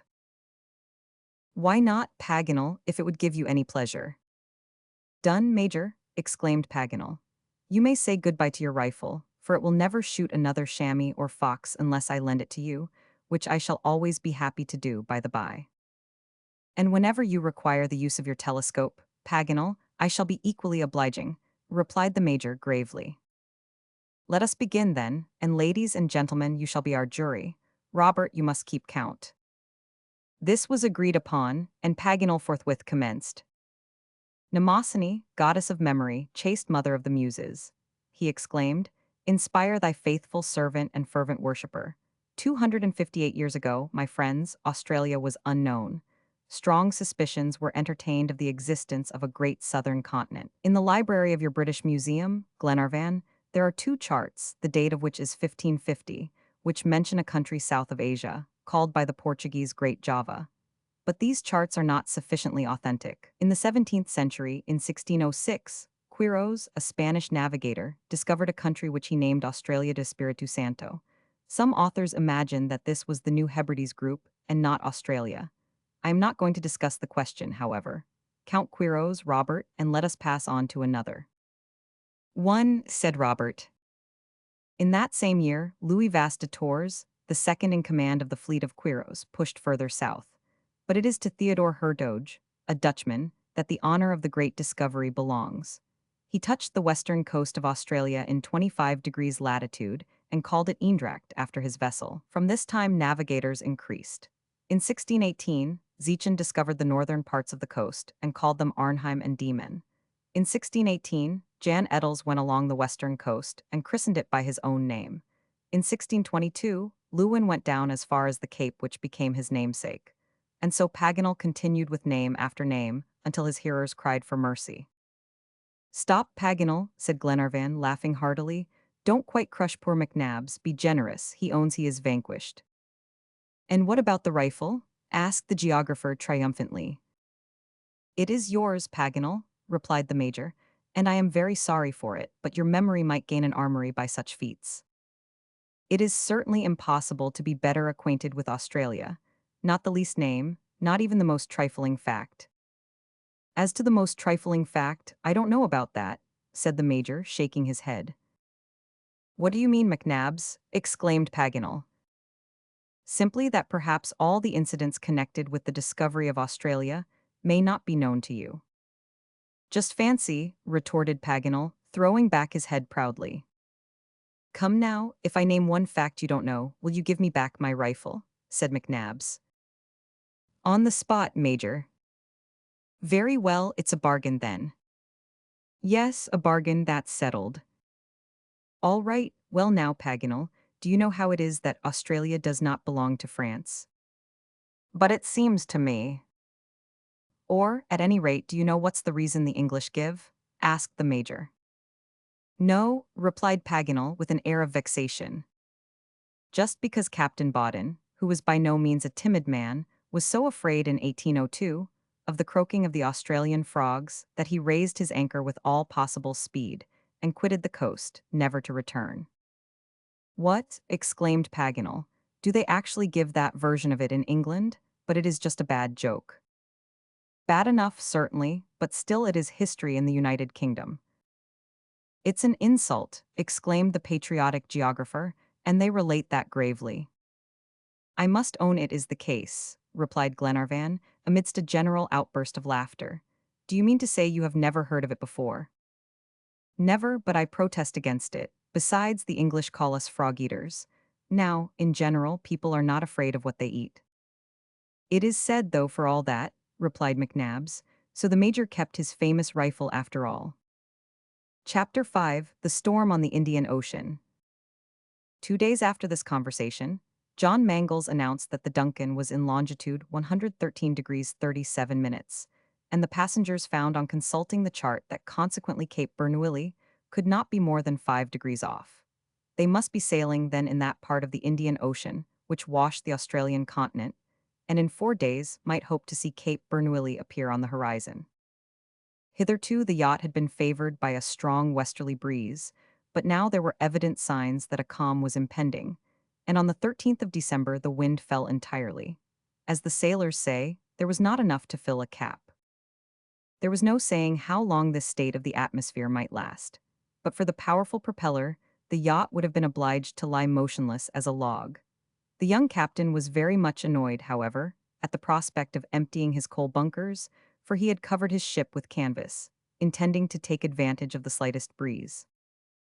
"After all, though," said Glenarvan, with whom he was talking over the subject, "it is better to have no wind than a contrary one." "Your lordship is right," replied John Mangles, "but the fact is these sudden calms bring change of weather, and this is why I dread them. We are close on the trade winds, and if we get them ever so little in our teeth, it will delay us greatly." "Well, John, what if it does? It will only make our voyage a little longer." "Yes, if it does not bring a storm with it." "Do you mean to say you think we are going to have bad weather?" replied Glenarvan, examining the sky, which from horizon to zenith seemed absolutely cloudless. "I do," returned the captain. "I may say so to your lordship, but I should not like to alarm Lady Glenarvan or Miss Grant." "You are acting wisely, but what makes you uneasy?" "Sure indications of a storm. Don't trust, my lord, to the appearance of the sky. Nothing is more deceitful. For the last 2 days the barometer has been falling in a most ominous manner, and is now at 27 degrees. This is a warning I dare not neglect, for there is nothing I dread more than storms in the southern seas. I have had a taste of them already. The vapors which become condensed in the immense glaciers at the South Pole produce a current of air of extreme violence. This causes a struggle between the polar and equatorial winds, which results in cyclones, tornadoes, and all those multiplied varieties of tempest against which a ship is no match. "Well, John," said Glenarvan, "the Duncan is a good ship and her captain is a brave sailor. Let the storm come, we'll meet it." John Mangles remained on deck the whole night, for though as yet the sky was still unclouded, he had such faith in his weather glass that he took every precaution that prudence could suggest. About 11 p.m., the sky began to darken in the south, and the crew were called up, and all the sails hauled in except the foresail, brigantine, topsail, and jib boom. At midnight the wind freshened, and before long the cracking of the masts and the rattling of the cordage and groaning of the timbers awakened the passengers, who speedily made their appearance on deck. At least Paganel, Glenarvan, the Major, and Robert. "Is it the hurricane?" asked Glenarvan quietly. "Not yet," replied the captain, "but it is close at hand." And he went on giving his orders to the men, and doing his best to make ready for the storm, standing, like an officer commanding a breach, with his face to the wind and his gaze fixed on the troubled sky. The glass had fallen to 26 degrees, and the hand pointed to tempest. It was 1 o'clock in the morning, when Lady Helena and Miss Grant ventured upstairs on deck. But they no sooner made their appearance than the captain hurried toward them, and begged them to go below again immediately. The waves were already beginning to dash over the side of the ship, and the sea might any moment sweep right over her from stem to stern. The noise of the warring elements was so great that his words were scarcely audible, but Lady Helena took advantage of a sudden lull to ask if there was any danger. "None whatever," replied John Mangles, "but you cannot remain on deck, madam, no more can Miss Mary." The ladies could not disobey an order that seemed almost an entreaty, and they returned to their cabin. At the same moment the wind redoubled its fury, making the masts bend beneath the weight of the sails, and completely lifting up the yacht. "Haul up the foresail," shouted the captain, "lower the topsail and jib boom." Glenarvan and his companions stood silently gazing at the struggle between their good ship and the waves, lost in wondering and half-terrified admiration at the spectacle. Just then, a dull hissing was heard above the noise of the elements. The steam was escaping violently, not by the funnel, but from the safety valves of the boiler. The alarm whistle sounded unnaturally loud, and the yacht made a frightful pitch, overturning Wilson, who was at the wheel, by an unexpected blow from the tiller. The Duncan no longer obeyed the helm. "What is the matter?" cried the captain, rushing on the bridge. "The ship is heeling over on her side," replied Wilson. The engine," shouted the engineer. Away rushed John to the engine room. A cloud of steam filled the room. The pistons were motionless in their cylinders, and they were apparently powerless, and the engine driver, fearing for his boilers, was letting off the steam. "What's wrong?" asked the captain. "The propeller is bent or entangled," was the reply. "It's not acting at all." "Can't you extricate it?" "It is impossible." An accident like this could not be remedied, and John's only resource was to fall back on his sails and seek to make an auxiliary of his most powerful enemy, the wind. He went up again on deck, and after explaining in a few words to Lord Glenarvan how things stood, begged him to retire to his cabin with the rest of the passengers. But Glenarvan wished to remain above. "No, your lordship," said the captain in a firm tone, "I must be alone with my men. Go into the saloon. The vessel will have a hard fight with the waves, and they would sweep you over without mercy." "But we might be a help." "Go in, my lord, go in. I must indeed insist on it. There are times when I must be master on board, and retire you must." Their situation must indeed be desperate for John Mangles to speak in such authoritative language. Glenarvan was wise enough to understand this, and felt he must set an example in obedience. He therefore quitted the deck immediately with his three companions, and rejoined the ladies, who were anxiously watching the denouement of this war with the elements. "He's an energetic fellow, this brave John of mine," said Lord Glenarvan as he entered the saloon. "That he is," replied Paganel. "He reminds me of your great Shakespeare's boatswain in The Tempest, who says to the king on board, 'Hence, what care these roarers for the name of king? To cabin, silence, trouble us not.'" However, John Mangles did not lose a second in extricating his ship from the peril in which she was placed by the condition of her screw propeller.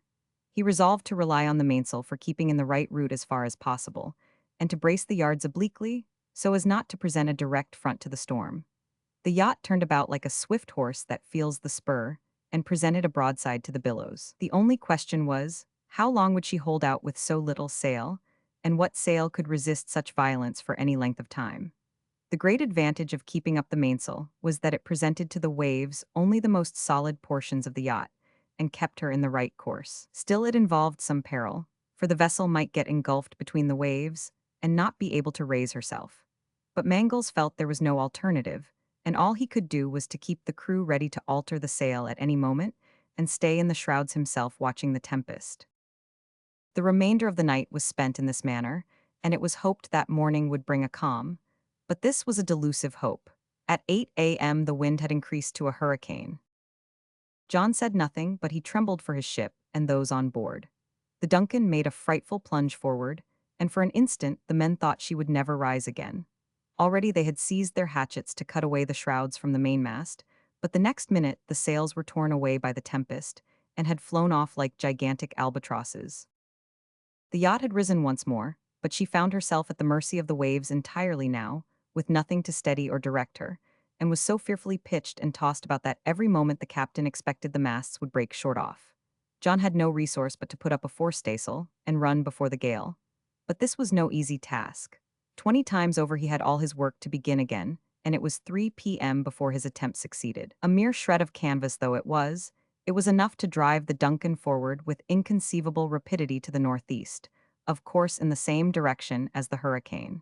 Swiftness was their only chance of safety. Sometimes she would get in advance of the waves which carried her along, and cutting through them with her sharp prow, bury herself in their depths. At others, she would keep pace with them, and make such enormous leaps that there was imminent danger of her being pitched over on her side. And then again, every now and then the storm-driven sea would outdistance the yacht, and the angry billows would sweep over the deck from stem to stern with tremendous violence.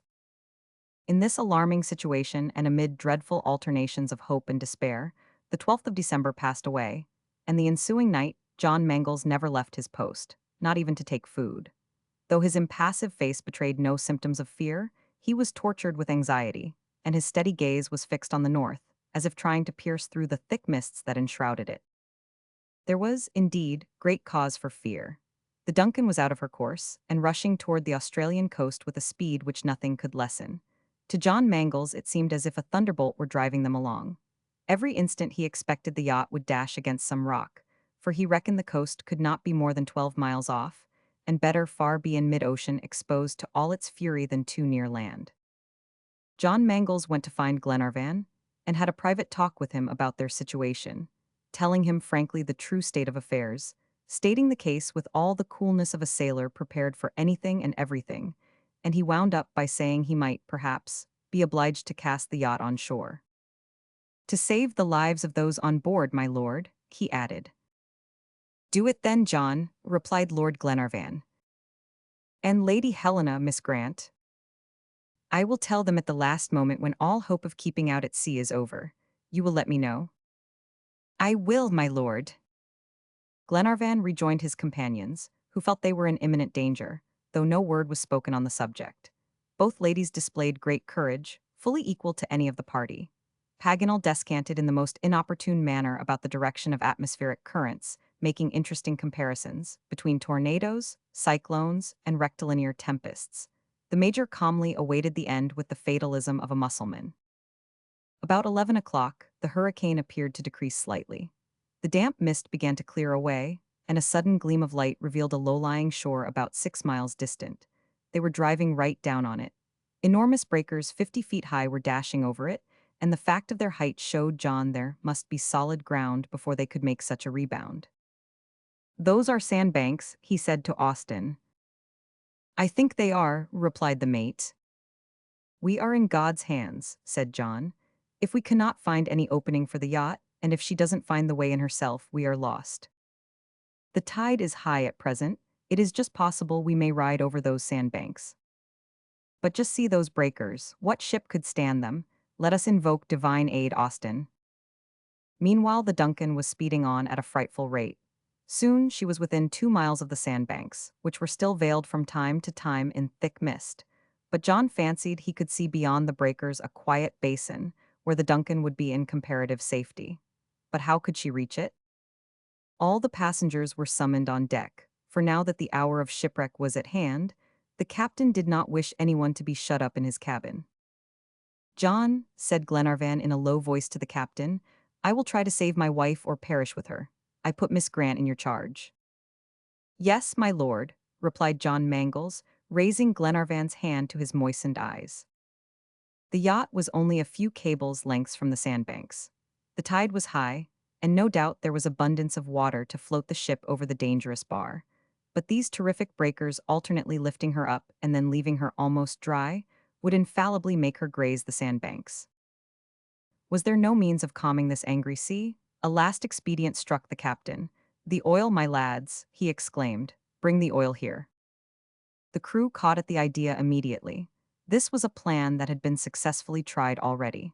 The fury of the waves had been allayed before this time by covering them with a sheet of oil. Its effect is immediate but very temporary. The moment after a ship has passed over the smooth surface, the sea redoubles its violence, and woe to the bark that follows. The casks of seal oil were forthwith hauled up, for danger seemed to have given the men double strength. A few hatchet blows soon knocked in the heads, and they were then hung over the larboard and starboard. "Be ready," shouted John, looking out for a favorable moment. In 20 seconds the yacht reached the bar. Now was the time. "Pour out," cried the captain, "and God prosper it." The barrels were turned upside down, and instantly a sheet of oil covered the whole surface of the water. The billows fell as if by magic, the whole foaming sea seemed leveled, and the Duncan flew over its tranquil bosom into a quiet basin beyond the formidable bar. But almost the same minute the ocean burst forth again with all its fury, and the towering breakers dashed over the bar with increased violence. Chapter 6: A Hospitable Colonist. The captain's first care was to anchor his vessel securely. He found excellent moorage in 5 fathoms depth of water, with a solid bottom of hard granite, which afforded a firm hold. There was no danger now of either being driven away or stranded at low water. After so many hours of danger, the Duncan found herself in a sort of creek, sheltered by a high circular point from the winds outside in the open sea.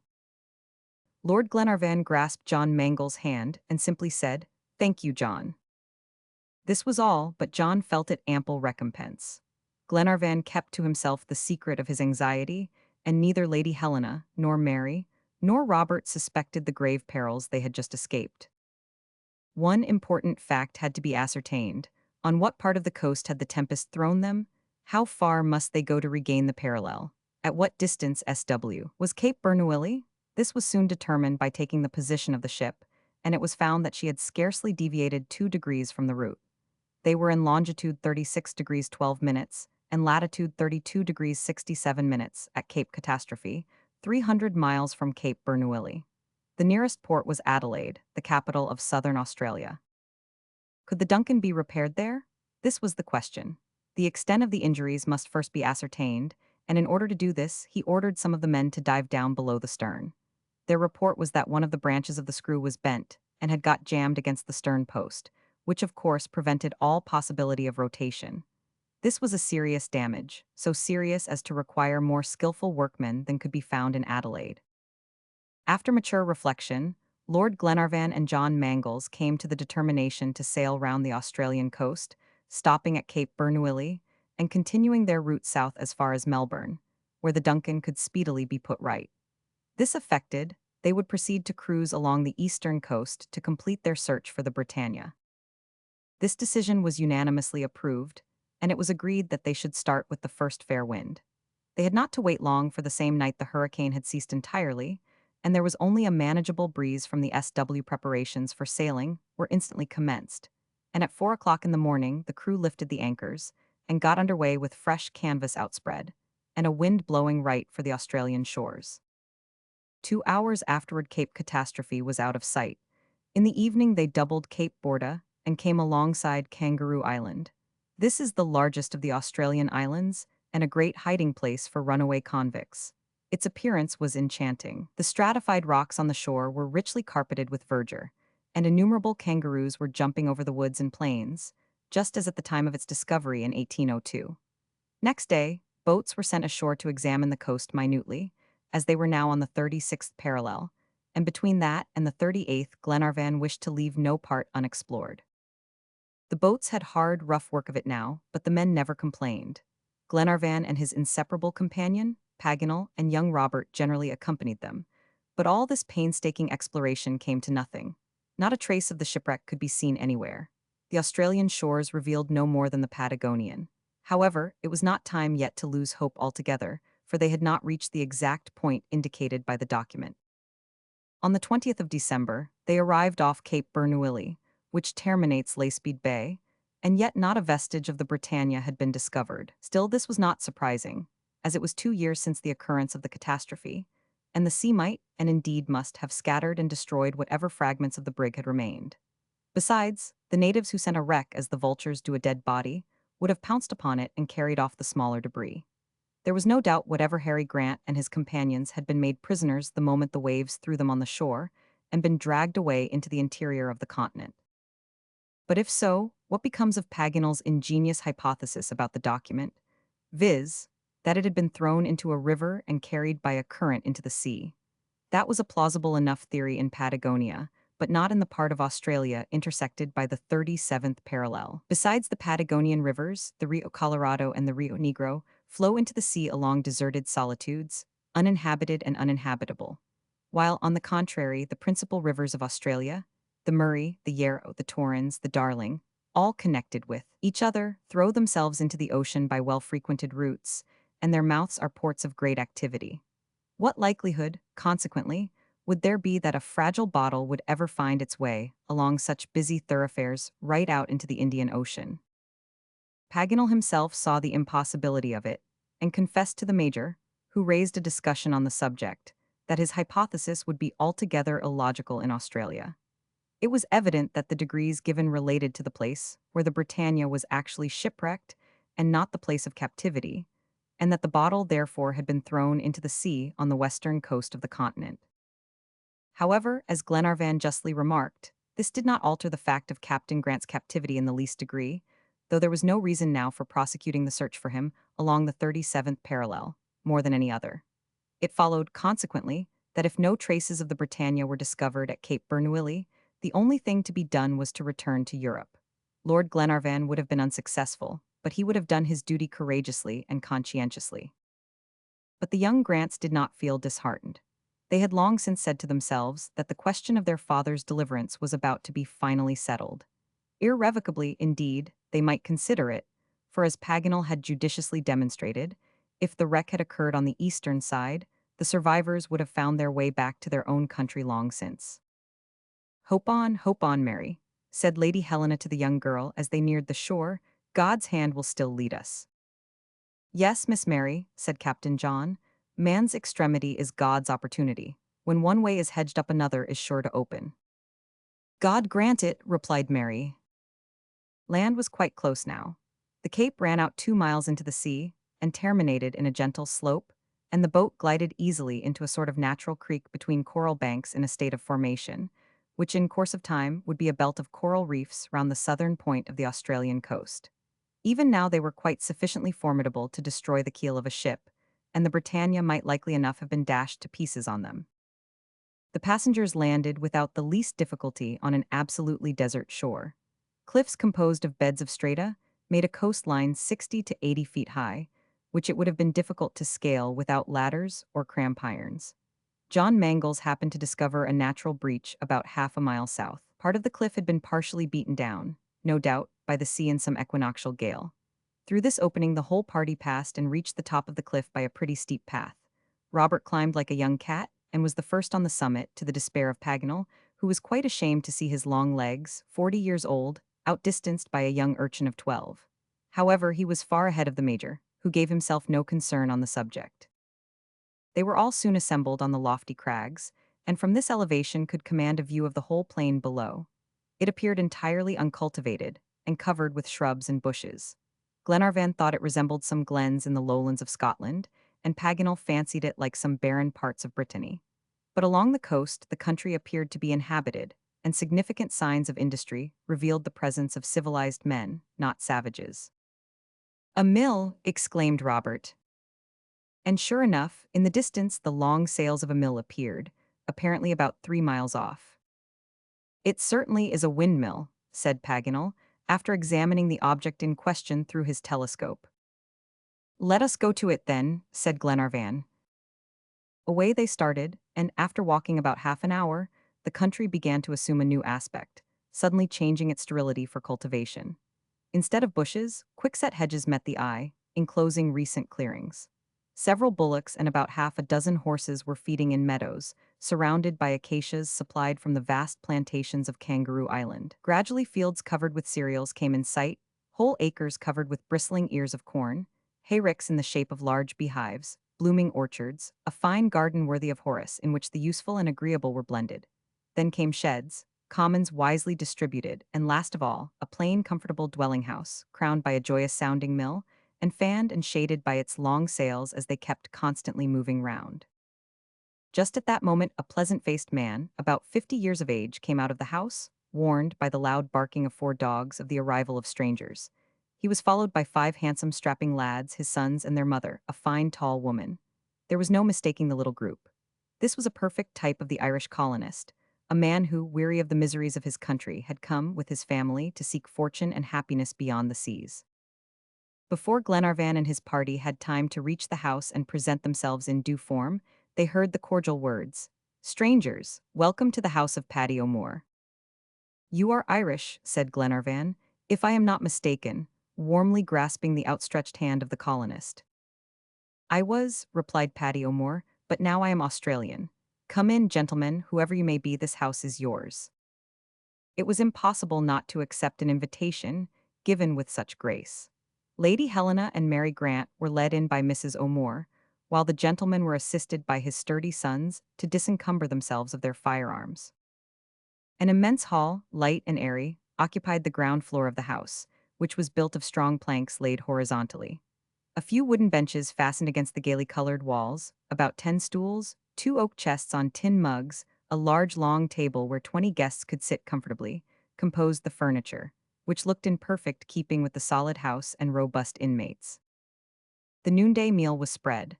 The soup tureen was smoking between roast beef and a leg of mutton, surrounded by large plates of olives, grapes, and oranges. The necessary was there, and there was no lack of the superfluous. The host and hostess were so pleasant, and the big table with its abundant fare looked so inviting that it would have been ungracious not to have seated themselves. The farm servants, on equal footing with their master, were already in their places to take their share of the meal. Paddy O'Moore pointed to the seats reserved for the strangers and said to Glenarvan, "I was waiting for you." "Waiting for us?" replied Glenarvan in a tone of surprise. "I am always waiting for those who come," said the Irishman, and then, in a solemn voice, while the family and domestics reverently stood, he repeated the benedicite. Dinner followed immediately, during which an animated conversation was kept up on all sides. From Scotch to Irish is but a handsbreadth.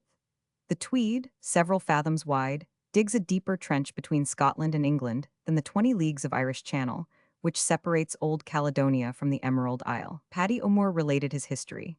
It was that of all emigrants driven by misfortune from their own country. Many come to seek fortunes who only find trouble and sorrow, and then they throw the blame on chance, and forget the true cause is their own idleness and vice and want of common sense.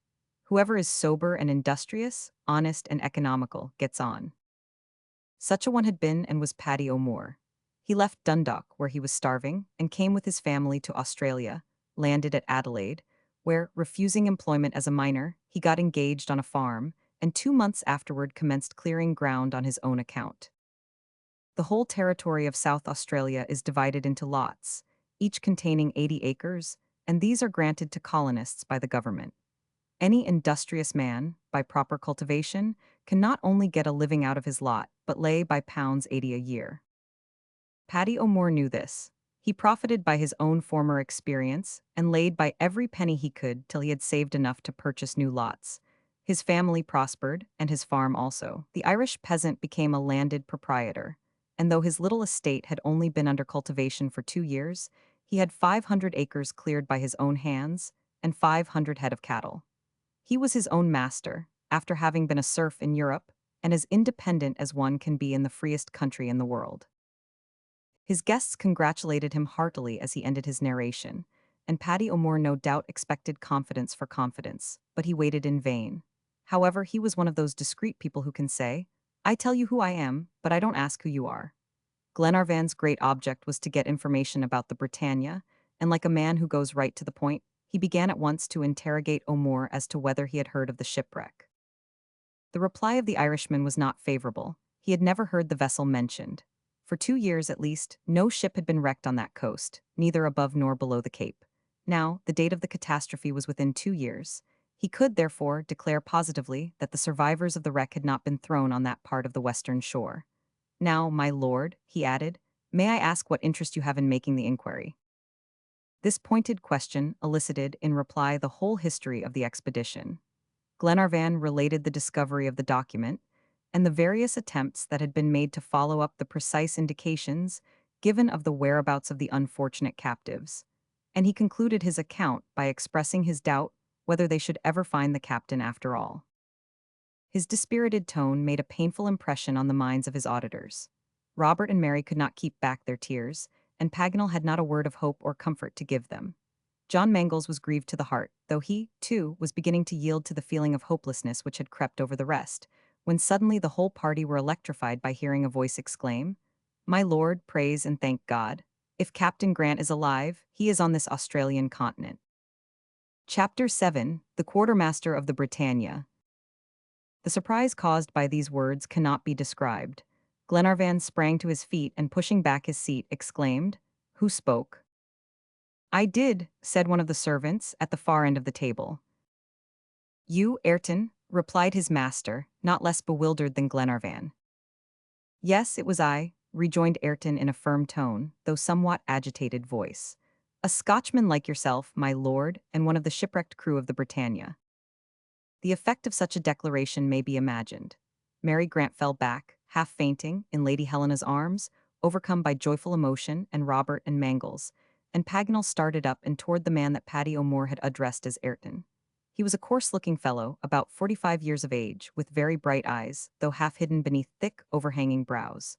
In spite of extreme leanness, there was an air of unusual strength about him. He seemed all bone and nerves, or, to use a Scotch expression, as if he had not wasted time in making fat. He was broad-shouldered and of middle height, and though his features were coarse, his face was so full of intelligence and energy and decision that he gave one a favorable impression. The interest he excited was still further heightened by the marks of recent suffering imprinted on his countenance.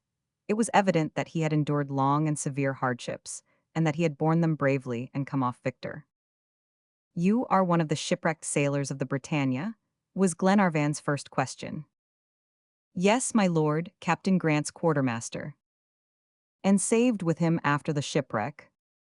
"No, my lord, no. I was separated from him at that terrible moment, for I was swept off the deck as the ship struck." "Then, you are not one of the 2 sailors mentioned in the document?" "No, I was not aware of the existence of the document. The captain must have thrown it into the sea when I was no longer on board." "But the captain, what about the captain?" "I believed he had perished, gone down with all his crew. I imagined myself the sole survivor." "But you said just now, Captain Grant was living." "No," I said, "if the captain is living." "And you added, he is on the Australian continent." "And, indeed, he cannot be anywhere else." "Then you don't know where he is." "No, my lord. I say again, I supposed he was buried beneath the waves, or dashed to pieces against the rocks. It was from you I learned that he was still alive." "What then do you know?" "Simply this, if Captain Grant is alive, he is in Australia." "Where did the shipwreck occur?" asked Major McNabbs. This should have been the first question, but in the excitement caused by the unexpected incident, Glenarvan cared more to know where the captain was than where the Britannia had been lost. After the Major's inquiry, however, Glenarvan's examination proceeded more logically, and before long all the details of the event stood out clearly before the minds of the company. To the question put by the Major, Ayrton replied, "When I was swept off the forecastle, when I was hauling in the jib-boom, the Britannia was running right on the Australian coast. She was not more than 2 cables' length from it, and consequently she must have struck just there. In latitude 37 degrees, asked John Mangles. Yes, in latitude 37 degrees. On the west coast. No, on the east coast, was the prompt reply. And at what date? It was on the night of the 27th of June, 1862. Exactly, just exactly, exclaimed Glenarvan. You see then, my lord, continued Ayrton, I might justly say, if Captain Grant is alive, he is on the Australian continent, and it is useless looking for him anywhere else. And we will look for him there and find him too, and save him, exclaimed Paganel. Ah, precious document, he added, with perfect naivete, you must own you have fallen into the hands of uncommonly shrewd people. But doubtless nobody heard his flattering words, for Glenarvan and Lady Helena and Mary Grant and Robert were too much engrossed with Ayrton to listen to anyone else. They pressed round him and grasped his hands. It seemed as if this man's presence was the sure pledge of Harry Grant's deliverance. If this sailor had escaped the perils of the shipwreck, why should not the captain? Ayrton was quite sanguine as to his existence, but on what part of the continent he was to be found, that he could not say. The replies the man gave to the 1,000 questions that assailed him on all sides were remarkably intelligent and exact. All the while he spake, Mary held one of his hands in hers. This sailor was a companion of her father's, one of the crew of the Britannia. He had lived with Harry Grant, crossed the seas with him, and shared his dangers. Mary could not keep her eyes off his face, rough and homely though it was, and she wept for joy. Up to this time, no one had ever thought of doubting either the veracity or identity of the quartermaster. But the major, and perhaps John Mangles, now began to ask themselves if this Ayrton's word was to be absolutely believed. There was something suspicious about this unexpected meeting. Certainly the man had mentioned facts and dates which corresponded, and the minuteness of his details was most striking. Still, exactness of details was no positive proof. Indeed, it has been noticed that a falsehood has sometimes gained ground by being exceedingly particular in minutiae. McNabbs, therefore, prudently refrained from committing himself by expressing any opinion. John Mangles, however, was soon convinced when he heard Ayrton speak to the young girl about her father. He knew Mary and Robert quite well. He had seen them in Glasgow when the ship sailed. He remembered them at the farewell breakfast given on board the Britannia to the captain's friends, at which Sheriff McIntyre was present. Robert, then a boy of 10 years old, had been given into his charge, and he ran away and tried to climb the rigging. Yes, that I did, it is quite right, said Robert. He went on to mention several other trifling incidents, without attaching the importance to them that John Mangles did, and when he stopped Mary Grant said, in her soft voice, "Oh, go on, Mr. Ayrton, tell us more about our father." The quartermaster did his best to satisfy the poor girl, and Glenarvan did not interrupt him, though a score of questions far more important crowded into his mind. Lady Helena made him look at Mary's beaming face, and the words he was about to utter remained unspoken. Ayrton gave an account of the Britannia's voyage across the Pacific. Mary knew most of it before, as news of the ship had come regularly up to the month of May, 1862. In the course of the year, Harry Grant had touched at all the principal ports. He had been to the Hebrides, to New Guinea, New Zealand, and New Caledonia, and had succeeded in finding an important point on the western coast of Papua, where the establishment of a Scotch colony seemed to him easy, and its prosperity certain. A good port on the Malacca and Philippine route must attract ships, especially when the opening of the Suez Canal would have supplanted the Cape route. Harry Grant was one of those who appreciated the great work of M. de Lesseps and would not allow political rivalries to interfere with international interests. After reconnoitering Papua, the Britannia went to provision herself at Callao and left that port on the 30th of May, 1862, to return to Europe by the Indian Ocean and the Cape. 3 weeks afterward, his vessel was disabled by a fearful storm in which they were caught and obliged to cut away the masts. A leak sprang in the hold and could not be stopped. The crew were too exhausted to work the pumps, and for 8 days the Britannia was tossed about in the hurricane like a shuttlecock. She had 6 feet of water in her hold and was gradually sinking. The boats had been all carried away by the tempest.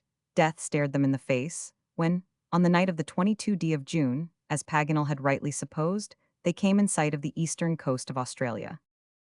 The ship soon neared the shore, and presently dashed violently against it. Ayrton was swept off by a wave, and thrown among the breakers, where he lost consciousness. When he recovered, he found himself in the hands of natives, who dragged him away into the interior of the country. Since that time he had never heard the Britannia's name mentioned, and reasonably enough came to the conclusion that she had gone down with all hands off the dangerous reefs of Twofold Bay. This ended Ayrton's recital, and more than once sorrowful exclamations were evoked by the story. The major could not, in common justice, doubt its authenticity. The sailor was then asked to narrate his own personal history, which was short and simple enough. He had been carried by a tribe of natives 400 miles north of the 37th parallel. He spent a miserable existence there. Not that he was ill-treated, but the natives themselves lived miserably. He passed 2 long years of painful slavery among them, but always cherished in his heart the hope of one day regaining his freedom, and watching for the slightest opportunity that might turn up, though he knew that his flight would be attended with innumerable dangers. At length one night in October, 1864, he managed to escape the vigilance of the natives and took refuge in the depths of immense forests.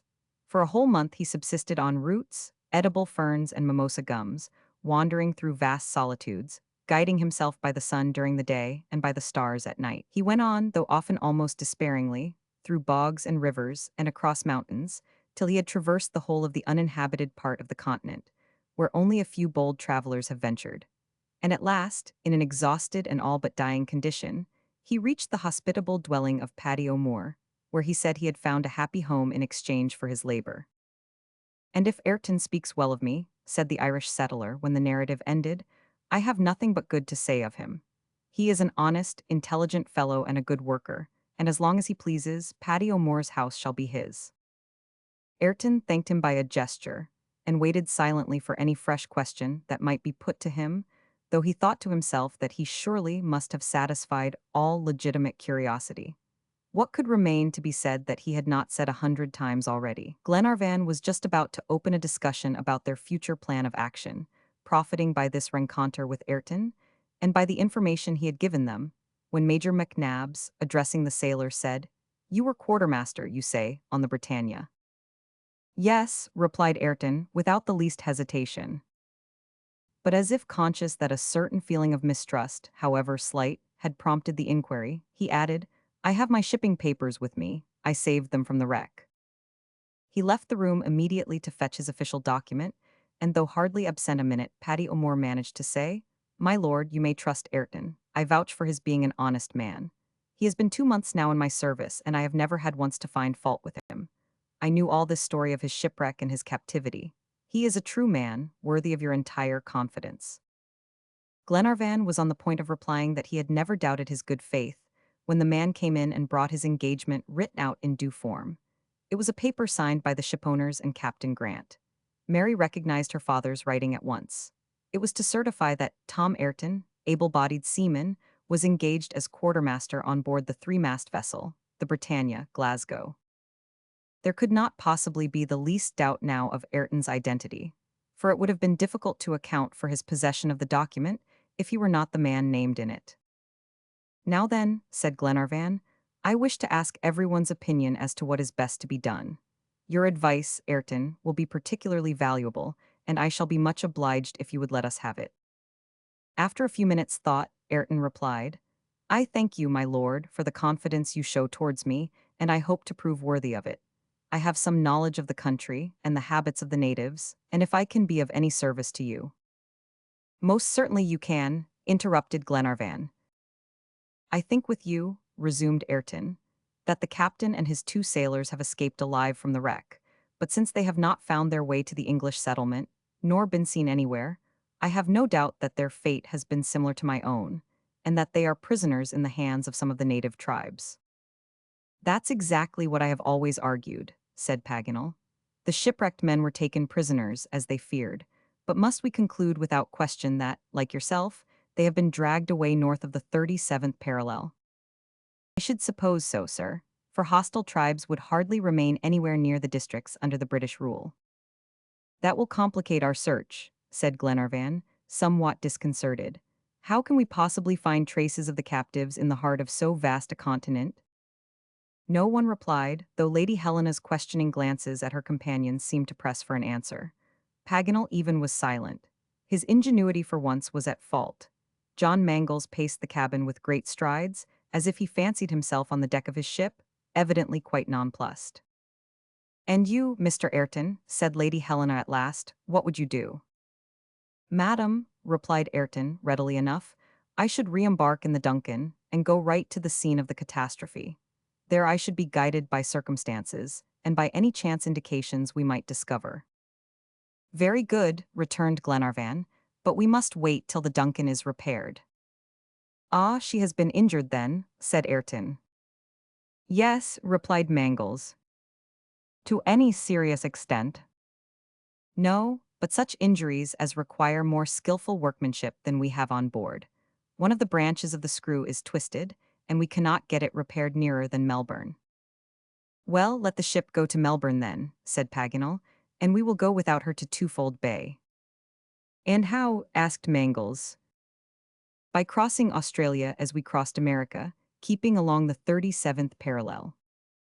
But the Duncan, repeated Ayrton, as if particularly anxious on that score.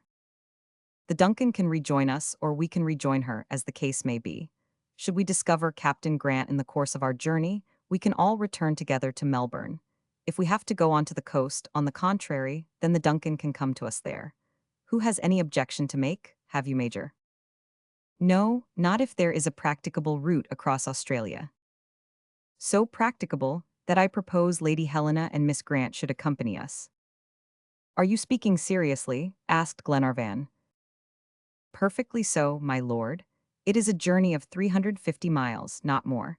If we go 12 miles a day, it will barely take us a month, just long enough to put the vessel in trim. If we had to cross the continent in a lower latitude, at its wildest part, and traverse immense deserts, where there is no water and where the heat is tropical, and go where the most adventurous travelers have never yet ventured, that would be a different matter. But the 37th parallel cuts only through the province of Victoria, quite an English country, with roads and railways, and well populated almost everywhere. It is a journey you might make, almost in a chaise, though a wagon would be better. It is a mere trip from London to Edinburgh, nothing more. What about wild beasts, though? Asked Glenarvan, anxious to go into all the difficulties of the proposal. There are no wild beasts in Australia. And how about the savages? There are no savages in this latitude, and if there were, they are not cruel like the New Zealanders. And the convicts. There are no convicts in the southern provinces, only in the eastern colonies. The province of Victoria not only refused to admit them, but passed a law to prevent any ticket-of-leave men from other provinces from entering her territories. This very year the government threatened to withdraw its subsidy from the Peninsular Company if their vessels continued to take in coal in those western parts of Australia where convicts are admitted. What? Don't you know that, and you an Englishman? In the first place, I beg leave to say I am not an Englishman, replied Glenarvan. What M. Paganel says is perfectly correct, said Paddy O'Moore. Not only the province of Victoria, but also southern Australia, Queensland, and even Tasmania have agreed to expel convicts from their territories. Ever since I have been on this farm, I have never heard of one in this province. And I can speak for myself, I have never come across one. You see then, friends, went on Jacques Paganel, there are few if any savages, no ferocious animals, no convicts, and there are not many countries of Europe for which you can say as much. Well, will you go? What do you think, Helena? Asked Glenarvan. What we all think, dear Edward, replied Lady Helena, turning toward her companions. Let us be off at once. Chapter 8: Preparation for the Journey. Glenarvan never lost much time between adopting an idea and carrying it out. As soon as he consented to Paganel's proposition, he gave immediate orders to make arrangements for the journey with as little delay as possible. The time of starting was fixed for the 22nd of December, the next day but one. What results might not come out of this journey? The presence of Harry Grant had become an indisputable fact, and the chances of finding him had increased. Not that anyone expected to discover the captain exactly on the 37th parallel, which they intended strictly to follow, but they might come upon his track, and at all events, they were going to the actual spot where the wreck had occurred. That was the principal point. Besides, if Ayrton consented to join them and act as their guide through the forests of the province of Victoria and right to the eastern coast, they would have a fresh chance of success. Glenarvan was sensible of this, and asked his host whether he would have any great objection to his asking Ayrton to accompany them, for he felt particularly desirous of securing the assistance of Harry Grant's old companion. Paddy O'Moore consented, though he would regret the loss of his excellent servant. Well then, Ayrton, will you come with us in our search expedition? Ayrton did not reply immediately. He even showed signs of hesitation, but at last, after due reflection, said, "Yes, my lord, I will go with you, and if I cannot take you to Captain Grant, I can at least take you to the very place where his ship struck." Thanks, Ayrton. One question, my lord. Well, where will you meet the Duncan again? At Melbourne, unless we traverse the whole continent from coast to coast. But the captain will await my instructions in the port of Melbourne. You may depend on me then, my lord. I will, Ayrton. The quartermaster was warmly thanked by the passengers of the Duncan, and the children loaded him with caresses. Everyone rejoiced in his decision except the Irishman, who lost in him an intelligent and faithful helper. But Paddy understood the importance Glenarvan attached to the presence of the man, and submitted. The whole party then returned to the ship, after arranging a rendezvous with Ayrton and ordering him to procure the necessary means of conveyance across the country. When John Mangles supported the proposition of Paganel, he took for granted that he should accompany the expedition. He began to speak to Glenarvan at once about it, and adduced all sorts of arguments to advance his cause: his devotion to Lady Helena and his lordship, how useful could he be in organizing the party, and how useless on board the Duncan. Everything, in fact, but the main reason, and that he had no need to bring forward. "I'll only ask you one question, John," said Glenarvan. "Have you entire confidence in your chief officer?" "Absolute," replied Mangles. "Tom Austin is a good sailor. He will take the ship to her destination, see that the repairs are skillfully executed, and bring her back on the appointed day. Tom is a slave to duty and discipline. Never would he take it upon himself to alter or retard the execution of an order. Your lordship may rely on him as on myself." "Very well then, John," replied Glenarvan. "You shall go with us, for it would be advisable," he added, smiling, "that you should be there when we find Mary Grant's father." "Oh, your lordship," murmured John, turning pale. He could say no more, but grasped Lord Glenarvan's hand. Next day, John Mangles and the ship's carpenter, accompanied by sailors carrying provisions, went back to Paddy O'Moore's house to consult the Irishman about the best method of transport. All the family met him, ready to give their best help. Ayrton was there, and gave the benefit of his experience. On one point both he and Paddy agreed, that the journey should be made in a bullock wagon by the ladies, and that the gentlemen should ride on horseback.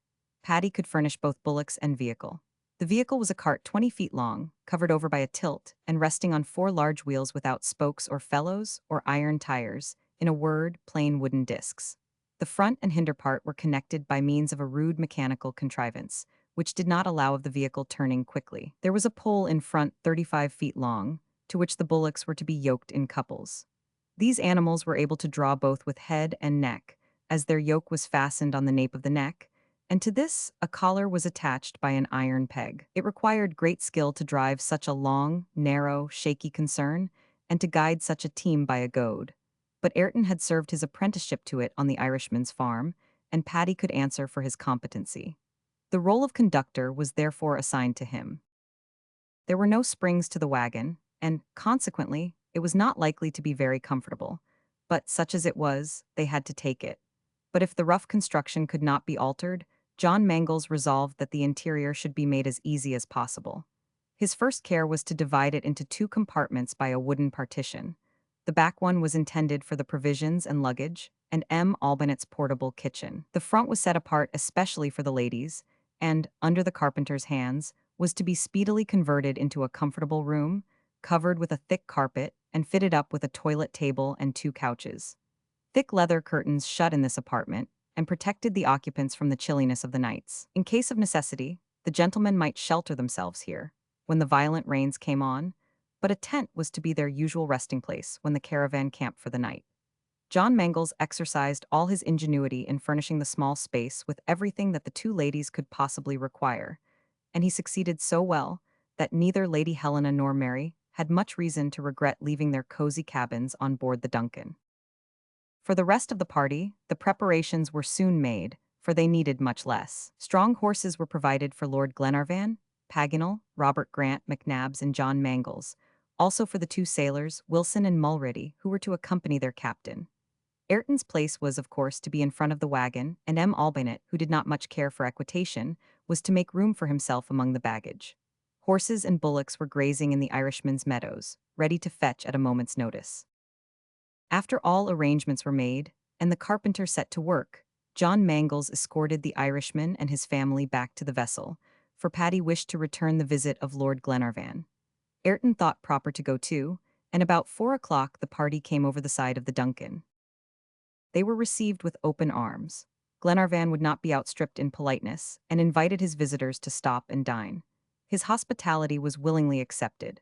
Paddy was quite amazed at the splendor of the saloon, and was loud in admiration of the fitting up of the cabins, and the carpets and hangings, as well as of the polished maplewood of the upper deck. Ayrton's approbation was much less hearty, for he considered it mere costly superfluity. But when he examined the yacht with a sailor's eye, the quartermaster of the Britannia was as enthusiastic about it as Paddy.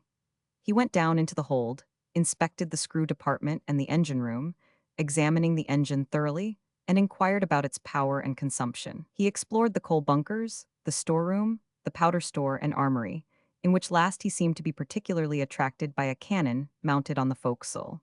Glenarvan saw he had to do with a man who understood such matters, as was evident from his questions. Ayrton concluded his investigations by a survey of the masts and rigging. "You have a fine vessel, my lord," he said after his curiosity was satisfied. "A good one, and that is best," replied Glenarvan. "And what is her tonnage?" 210 tons. "I don't think I am far out," continued Ayrton, "in judging her speed at 15 knots. I should say she could do that easily." "Say 17, put in John Mangles, and you've hit the mark." 17, exclaimed the quartermaster. "Why, not a man-o'-war, not the best among them, I mean, could chase her." "Not one," replied Mangles. "The Duncan is a regular racing yacht, and would never let herself be beaten." "Even at sailing?" asked Ayrton. "Even at sailing." "Well, my lord, and you too, captain," returned Ayrton, "allow a sailor who knows what a ship is worth to compliment you on yours." "Stay on board of her, then, Ayrton," said Glenarvan. "It rests with yourself to call it yours." "I will think of it, my lord," was all Ayrton's reply. Just then Albinett came to announce dinner, and his lordship repaired with his guests to the saloon. "That Ayrton is an intelligent man," said Paganel to the major. "Too intelligent," muttered McNabbs, who, without any apparent reason, had taken a great dislike to the face and manners of the quartermaster. During the dinner, Ayrton gave some interesting details about the Australian continent, which he knew perfectly. He asked how many sailors were going to accompany the expedition, and seemed astonished to hear that only 2 were going. He advised Glenarvan to take all his best men, and even urged him to do it, which advice, by the way, ought to have removed the major's suspicion.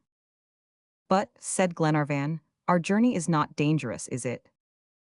"Not at all," replied Ayrton quickly. "Well then, we'll have all the men we can on board. Hands will be wanted to work the ship, and to help in the repairs. Besides, it is of the utmost importance that she should meet us to the very day, at whatever place may be ultimately selected. Consequently, we must not lessen her crew." Ayrton said nothing more, as if convinced his lordship was right. When evening came, Scotch and Irish separated. Ayrton and Paddy O'Moore and family returned home. Horses and wagons were to be ready the next day, and 8 o'clock in the morning was fixed for starting. Lady Helena and Mary Grant soon made their preparations. They had less to do than Jacques Paganel, for he spent half the night in arranging, and wiping, and rubbing up the lenses of his telescope. Of course, next morning he slept on till the major's stentorian voice roused him. The luggage was already conveyed to the farm, thanks to John Mangles, and a boat was waiting to take the passengers. They were soon seated, and the young captain gave his final orders to Tom Austin, his chief officer. He impressed upon him that he was to wait at Melbourne for Lord Glenarvan's commands, and to obey them scrupulously, whatever they might be.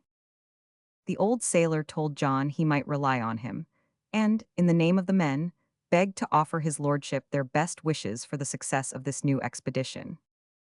A storm of hurrahs burst forth from the yacht as the boat rowed off. In 10 minutes the shore was reached, and a quarter of an hour afterward the Irishman's farm. All was ready. Lady Helena was enchanted with her installation. The huge chariot with its primitive wheels and massive planks pleased her particularly.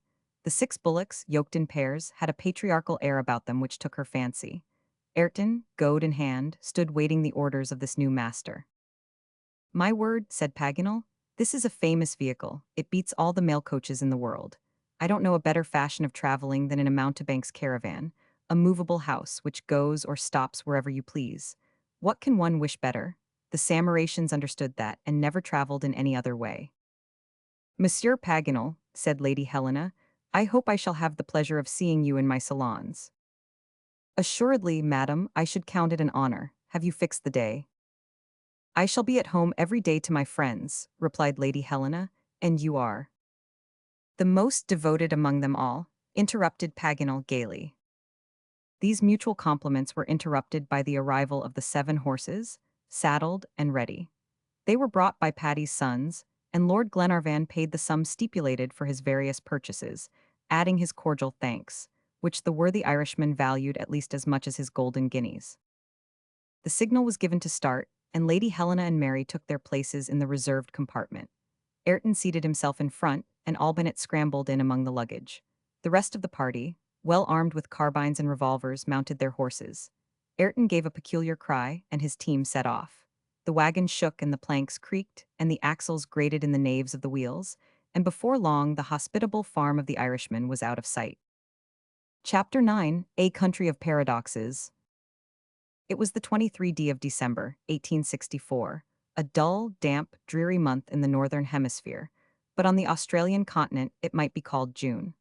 The hottest season of the year had already commenced, and the sun's rays were almost tropical, when Lord Glenarvan started on his new expedition. Most fortunately, the 37th parallel did not cross the immense deserts, inaccessible regions, which have cost many martyrs to science already. Glenarvan could never have encountered them.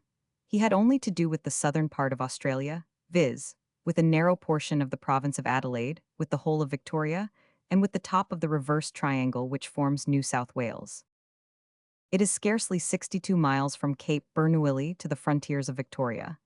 It was not above a 2 days' march, and Ayrton reckoned on their sleeping next night at Apsley, the most westerly town of Victoria.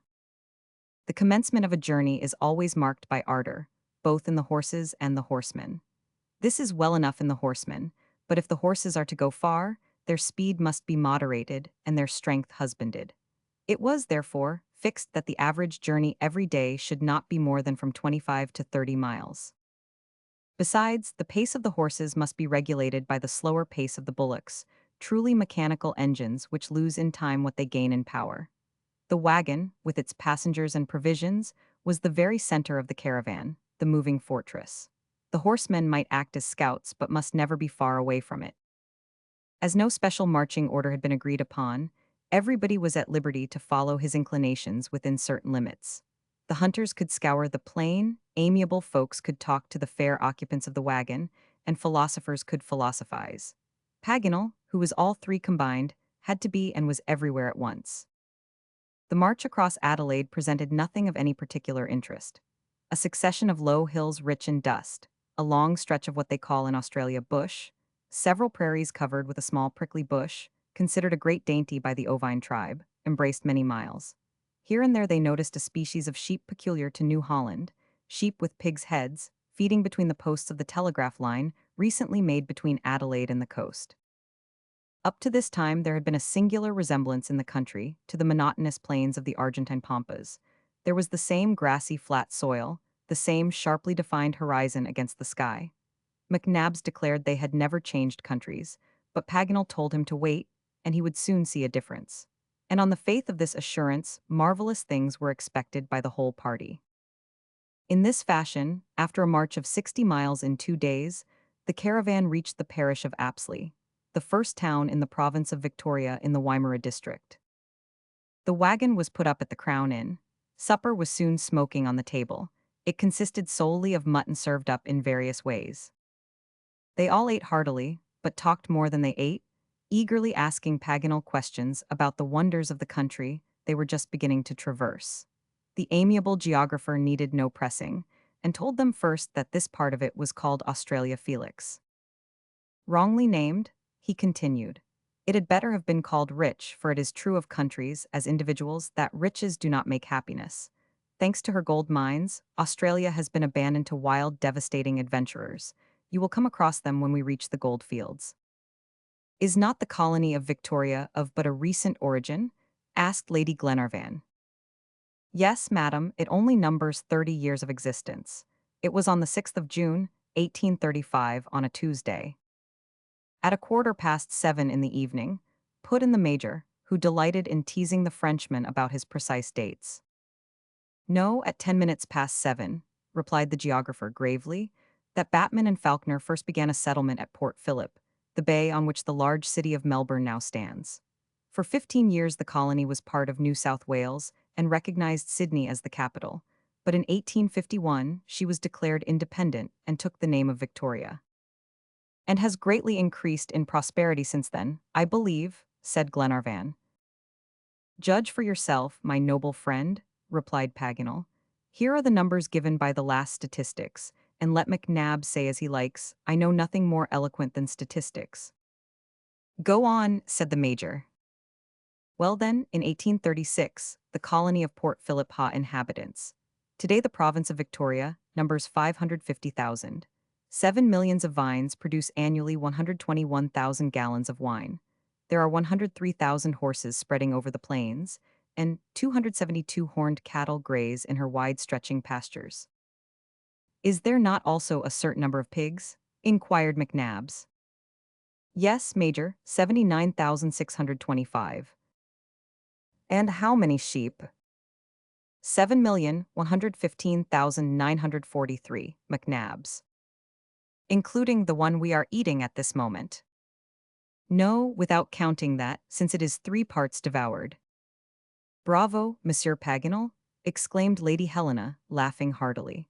It must be owned you are posted up in geographical questions, and my cousin McNabbs need not try and find you tripping. It is my calling, madam, to know this sort of thing, and to give you the benefit of my information when you please. You may therefore believe me when I tell you that wonderful things are in store for you in this strange country. It does not look like it at present, said McNabbs, on purpose to tease Paganel. Just wait, impatient Major, was his rejoinder. You have hardly put your foot on the frontier when you turn round and abuse it. Well, I say and say again, and will always maintain that this is the most curious country on the earth.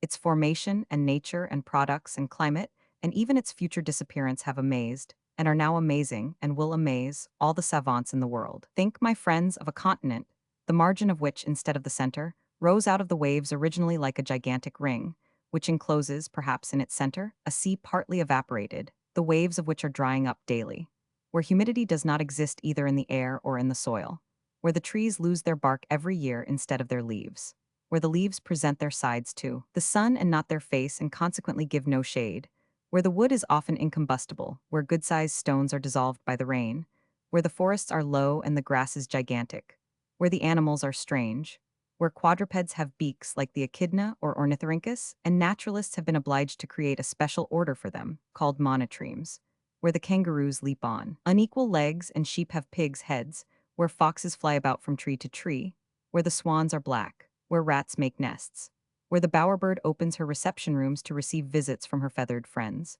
where the birds astonish the imagination by the variety of their notes and their aptness, where one bird serves for a clock, and another makes a sound like a postillion cracking of a whip, and a third imitates a knife grinder, and a fourth the motion of a pendulum, where one laughs when the sun rises, and another cries when the sun sets.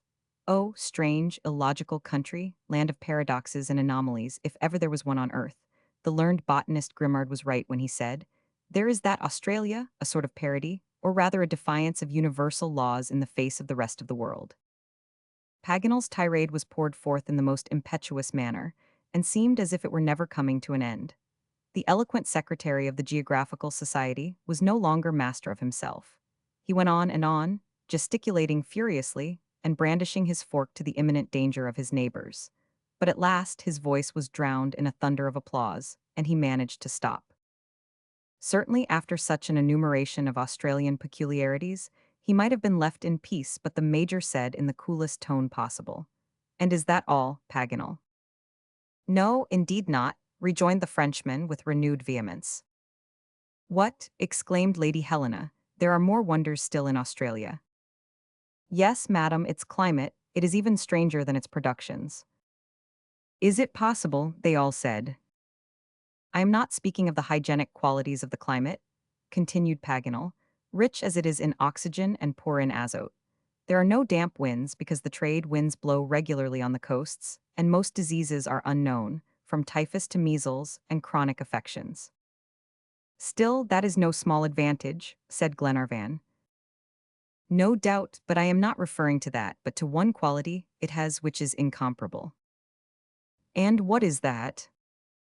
You will never believe me. Yes, we will, exclaimed his auditors, their curiosity aroused by this preamble. Well, it is. It is what? It is a moral regeneration. A moral regeneration. Yes, replied the savant, in a tone of conviction. Here metals do not get rust on them by exposure to the air, nor men. Here the pure, dry atmosphere whitens everything rapidly, both linen and souls. The virtue of the climate must have been well known in England when they determined to send their criminals here to be reformed. What, do you mean to say the climate has really any such influence? Said Lady Helena. Yes, madam, both on animals and men. You are not joking, Monsieur Paganel. I am not, madam. The horses and the cattle here are of incomparable docility, you see it. It is impossible. But it is a fact, and the convicts transported into this reviving, salubrious air become regenerated in a few years. Philanthropists know this. In Australia, all natures grow better. But what is to become of you then, Monsieur Paganel, in this privileged country, you who are so good already? Said Lady Helena. What will you turn out? Excellent, madam, just excellent, and that's all. Chapter 10, An Accident. The next day, the 24th of December, they started at daybreak. The heat was already considerable, but not unbearable, and the road was smooth and good, and allowed the cavalcade to make speedy progress. In the evening they camped on the banks of the White Lake, the waters of which are brackish and undrinkable. Jacques Paganel was obliged to own that the name of this lake was a complete misnomer, for the waters were no more white than the Black Sea is black, or the Red Sea red, or the Yellow River yellow, or the Blue Mountains blue. However, he argued and disputed the point with all the amour propre of a geographer, but his reasoning made no impression. Albinet prepared the evening meal with his accustomed punctuality, and after this was dispatched, the travelers disposed themselves for the night in the wagon and in the tent, and were soon sleeping soundly, notwithstanding the melancholy howling of the dingoes, the jackals of Australia. A magnificent plain, thickly covered with chrysanthemums, stretched out beyond the lake, and Glenarvan and his friends would gladly have explored its beauties when they awoke next morning, but they had to start. As far as the eye could reach, nothing was visible but one stretch of prairie, enameled with flower in all the freshness and abundance of spring. The blue flowers of the slender-leaved flax combined with the bright hues of the scarlet acanthus, a flower peculiar to the country. A few cassowaries were bounding over the plain, but it was impossible to get near them. The Major was fortunate enough, however, to hit one very rare animal with a ball in the leg. This was the jabiru, a species which is fast disappearing, the gigantic crane of the English colonies. This winged creature was 5 feet high, and his wide, conical, extremely pointed beak measured 18 inches in length. The violet and purple tints of his head contrasted vividly with the glossy green of his neck, and the dazzling whiteness of his throat, and the bright red of his long legs. Nature seems to have exhausted in its favor all the primitive colors on her palette.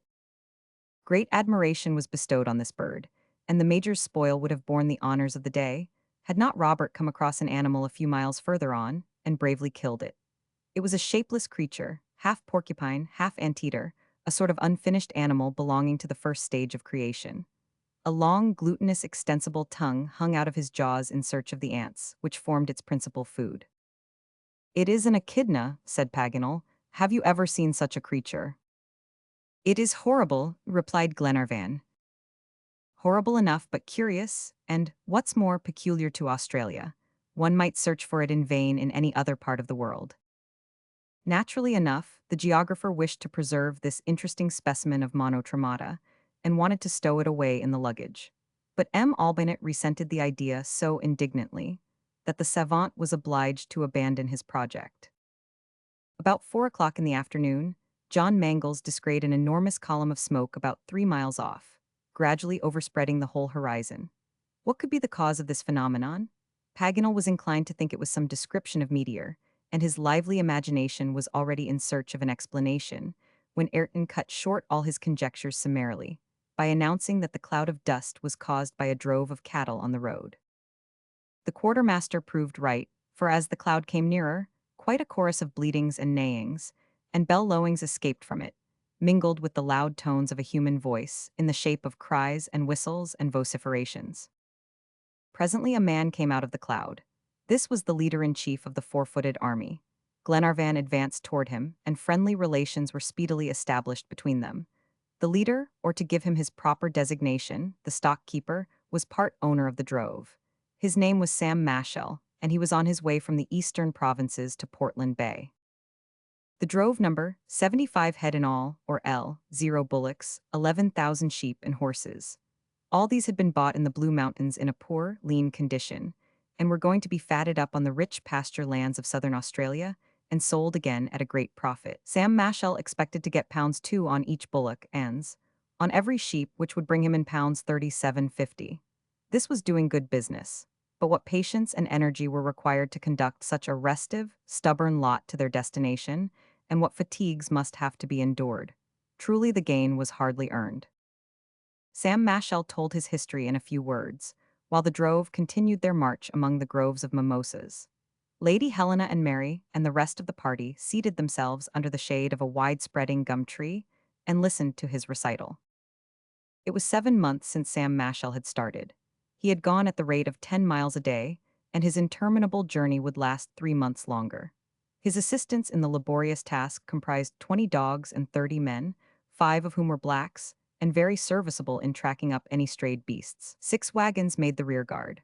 All the men were armed with stock whips, the handles of which are 18 inches long, and the lash 9 feet, and they move about among the ranks, bringing refractory animals back into order, while the dogs, the light cavalry of the regiment, preserved discipline in the wings. The travelers were struck with the admirable arrangement of the drove. The different stock were kept apart, for wild sheep and bullocks would not have got on together at all. The bullocks would never have grazed where the sheep had passed along, and consequently they had to go first, divided into 2 battalions. 5 regiments of sheep followed, in charge of 20 men, and last of all came the horses. Sam Mashell drew the attention of his auditors to the fact that the real guides of the drove were neither the men nor the dogs, but the oxen themselves, beasts of superior intelligence, recognized as leaders by their congenitors. They advanced in front with perfect gravity, choosing the best route by instinct, and fully alive to their claim to respect. Indeed, they were obliged to be studied and humored in everything, for the whole drove obeyed them implicitly. If they took it into their heads to stop, it was a matter of necessity to yield to their good pleasure, for not a single animal would move a step till these leaders gave the signal to set off. Sundry details, added by the stock-keeper, completed the history of this expedition, worthy of being written, if not commended by Xenophon himself. As long as the troop marched over the plains it was well enough, there was little difficulty or fatigue. The animals fed as they went along, and slaked their thirst at the numerous creeks that watered the plains, sleeping at night and making good progress in the day, always obedient and tractable to the dogs. But when they had to go through great forests and groves of eucalyptus and mimosas, the difficulties increased. Platoons, battalions, and regiments got all mixed together or scattered, and it was a work of time to collect them again. Should a leader unfortunately go astray, he had to be found, cost what it might, on pain of a general disbandment, and the blacks were often long days in quest of him, before their search was successful. During the heavy rains the lazy beasts refused to stir, and when violent storms chanced to occur, the creatures became almost mad with terror, and were seized with a wild, disorderly panic. However, by dint of energy and ambition, the stock-keeper triumphed over these difficulties, incessantly renewed though they were. He kept steadily on, mile after mile of plains and woods and mountains lay behind. But in addition to all his other qualities, there was one higher than all that he specially needed when they came to rivers. This was patience, patience that could stand any trial, and not only could hold out for hours and days, but for weeks. The stock-keeper would be himself forced to wait on the banks of a stream that might have been crossed at once. There was nothing to hinder but the obstinacy of the herd. The bullocks would taste the water and turn back. The sheep fled in all directions, afraid to brave the liquid element. The stockkeeper hoped when night came he might manage them better, but they still refused to go forward. The rams were dragged in by force, but the sheep would not follow. They tried what thirst would do, by keeping them without drink for several days, but when they were brought to the river again, they simply quenched their thirst and declined a more intimate acquaintance with the water. The next expedient employed was to carry all the lambs over, hoping the mothers would be drawn after them, moved by their cries. But the lambs might bleat as pitifully as they liked, the mothers never stirred. Sometimes this state of affairs would last a whole month, and the stockkeeper would be driven to his wits' end by his bleating, bellowing, neighing army. Then all of a sudden, one fine day, without rhyme or reason, a detachment would take it into their heads to make a start across, and the only difficulty now was to keep the whole herd from rushing helter-skelter after them. The wildest confusion set in among the ranks, and numbers of the animals were drowned in the passage. Such was the narrative of Sam Mashell. During its recital, a considerable part of the troop had filed past in good order. It was time for him to return to his place at their head, that he might be able to choose the best pasturage. Taking leave of Lord Glenarvan, he sprang on a capital horse of the native breed, that one of his men held waiting for him, and after shaking hands cordially with everybody all round, took his departure. A few minutes later, nothing was visible of the stockkeeper and his troop but a cloud of dust. The wagon resumed its course in the opposite direction, and did not stop again till they halted for the night at the foot of Mount Talbot. Paganel made the judicious observation that it was the 25th of December, the Christmas day so dear to English hearts. But the steward had not forgotten it, and an appetizing meal was soon ready under the tent, for which he deserved and received warm compliments from the guests. Indeed, M. Albonet had quite excelled himself on this occasion. He produced from his stores such an array of European dishes as is seldom seen in the Australian desert. Reindeer hams, slices of salt beef, smoked salmon, oat cakes and barley meal scones, tea ad libitum and whiskey in abundance, and several bottles of port composed this astonishing meal. The little party might have thought themselves in the grand dining hall of Malcolm Castle, in the heart of the Highlands of Scotland. The next day, at 11 a.m., the wagon reached the banks of the Wimmera, on the 143d meridian. The river, half a mile in width, wound its limpid course between tall rows of gum trees and acacias.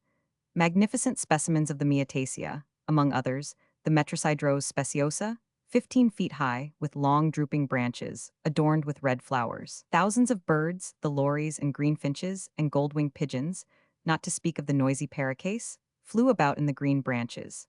Below, on the bosom of the water, were a couple of shy and unapproachable black swans. This rara avis of the Australian rivers soon disappeared among the windings of the Wimmera, which water the charming landscape in the most capricious manner. The wagon stopped on a grassy bank, the long fringes of which dipped in the rapid current. There was neither raft nor bridge, but cross over they must. Ayrton looked about for a practicable ford. About a quarter of a mile up the water seemed shallower, and it was here they determined to try to pass over. The soundings in different parts showed a depth of 3 feet only, so that the wagon might safely enough venture. "I suppose there is no other way of fording the river?" said Glenarvan to the quartermaster. "No, my lord, but the passage does not seem dangerous. We shall manage it." "Shall Lady Glenarvan and Miss Grant get out of the wagon?" "Not at all. My bullocks are sure-footed, and you may rely on me for keeping them straight." "Very well, Ayrton, I can trust you." The horsemen surrounded the ponderous vehicle, and all stepped boldly into the current. Generally, when wagons have to ford rivers, they have empty casks slung all round them, to keep them floating on the water. But they had no such swimming belt with them on this occasion, and they could only depend on the sagacity of the animals and the prudence of Ayrton, who directed the team. The major and the 2 sailors were some feet in advance. Glenarvan and John Mangles went at the sides of the wagon, ready to lend any assistance the fair travelers might require, and Paganel and Robert brought up the rear. All went well till they reached the middle of the Wimmera, but then the hollow deepened, and the water rose to the middle of the wheels. The bullocks were in danger of losing their footing and dragging with them the oscillating vehicle. Ayrton devoted himself to his task courageously. He jumped into the water, and hanging on by the bullocks' horns, dragged them back into the right course. Suddenly the wagon made a jolt that it was impossible to prevent. A crack was heard, and the vehicle began to lean over in a most precarious manner. The water now rose to the ladies' feet, the whole concern began to float, though John Mangles and Lord Glenarvan hung on to the side. It was an anxious moment. Fortunately, a vigorous effort drove the wagon toward the opposite shore, and the bank began to slope upward, so that the horses and bullocks were able to regain their footing, and soon the whole party found themselves on the other side, glad enough, though wet enough too. The forepart of the wagon, however, was broken by the jolt, and Glenarvan's horse had lost a shoe. This was an accident that needed to be promptly repaired. They looked at each other, hardly knowing what to do, till Ayrton proposed he should go to Black Point Station, 20 miles further north, and bring back a blacksmith with him. "Yes, go, my good fellow," said Glenarvan. "How long will it take you to get there and back?" "About 15 hours," replied Ayrton, "but not longer." "Start at once, then, and we will camp here, on the banks of the Wimmera, till you return." Chapter 11: Crime or Calamity. It was not without apprehension that the Major saw Ayrton quit the Wimmera camp to go and look for a blacksmith at the Black Point Station. But he did not breathe a word of his private misgivings, and contented himself with watching the neighborhood of the river. Nothing disturbed the repose of those tranquil glades, and after a short night, the sun reappeared on the horizon. As to Glenarvan, his only fear was lest Ayrton should return alone. If they failed to find a workman, the wagon could not resume the journey. This might end in a delay of many days, and Glenarvan, impatient to succeed, could brook no delay in his eagerness to attain his object. Ayrton luckily had lost neither his time nor his trouble. He appeared next morning at daybreak, accompanied by a man who gave himself out as the blacksmith from Black Point Station. He was a powerful fellow and tall, but his features were of a low, brutal type, which did not prepossess anyone in his favor. But that was nothing, provided he knew his business. He scarcely spoke, and certainly he did not waste his breath in useless words. "Is he a good workman?" said John Mangles to the quartermaster. "I know no more about him than you do, Captain," said Ayrton, "but we shall see." The blacksmith set to work. Evidently that was his trade, as they could plainly see from the way he set about repairing the forepart of the wagon. He worked skillfully and with uncommon energy. The Major observed that the flesh of his wrists was deeply furrowed, showing a ring of extravasated blood. It was the mark of a recent injury, which the sleeve of an old woolen shirt could not conceal. McNabbs questioned the blacksmith about those sores which looked so painful. The man continued his work without answering. 2 hours more and the damage the carriage had sustained was made good. As to Glenarvan's horse, it was soon disposed of. The blacksmith had had the forethought to bring the shoes with him. These shoes had a peculiarity which did not escape the Major. It was a trefoil clumsily cut on the back part. McNabbs pointed it out to Ayrton. "It is the Black Point brand," said the quartermaster. "That enables them to track any horses that may stray from the station and prevents their being mixed with other herds." The horse was soon shod. The blacksmith claimed his wage and went off without uttering 4 words. Half an hour later, the travelers were on the road. Beyond the grove of mimosas was a stretch of sparsely timbered country, which quite deserved its name of open plain.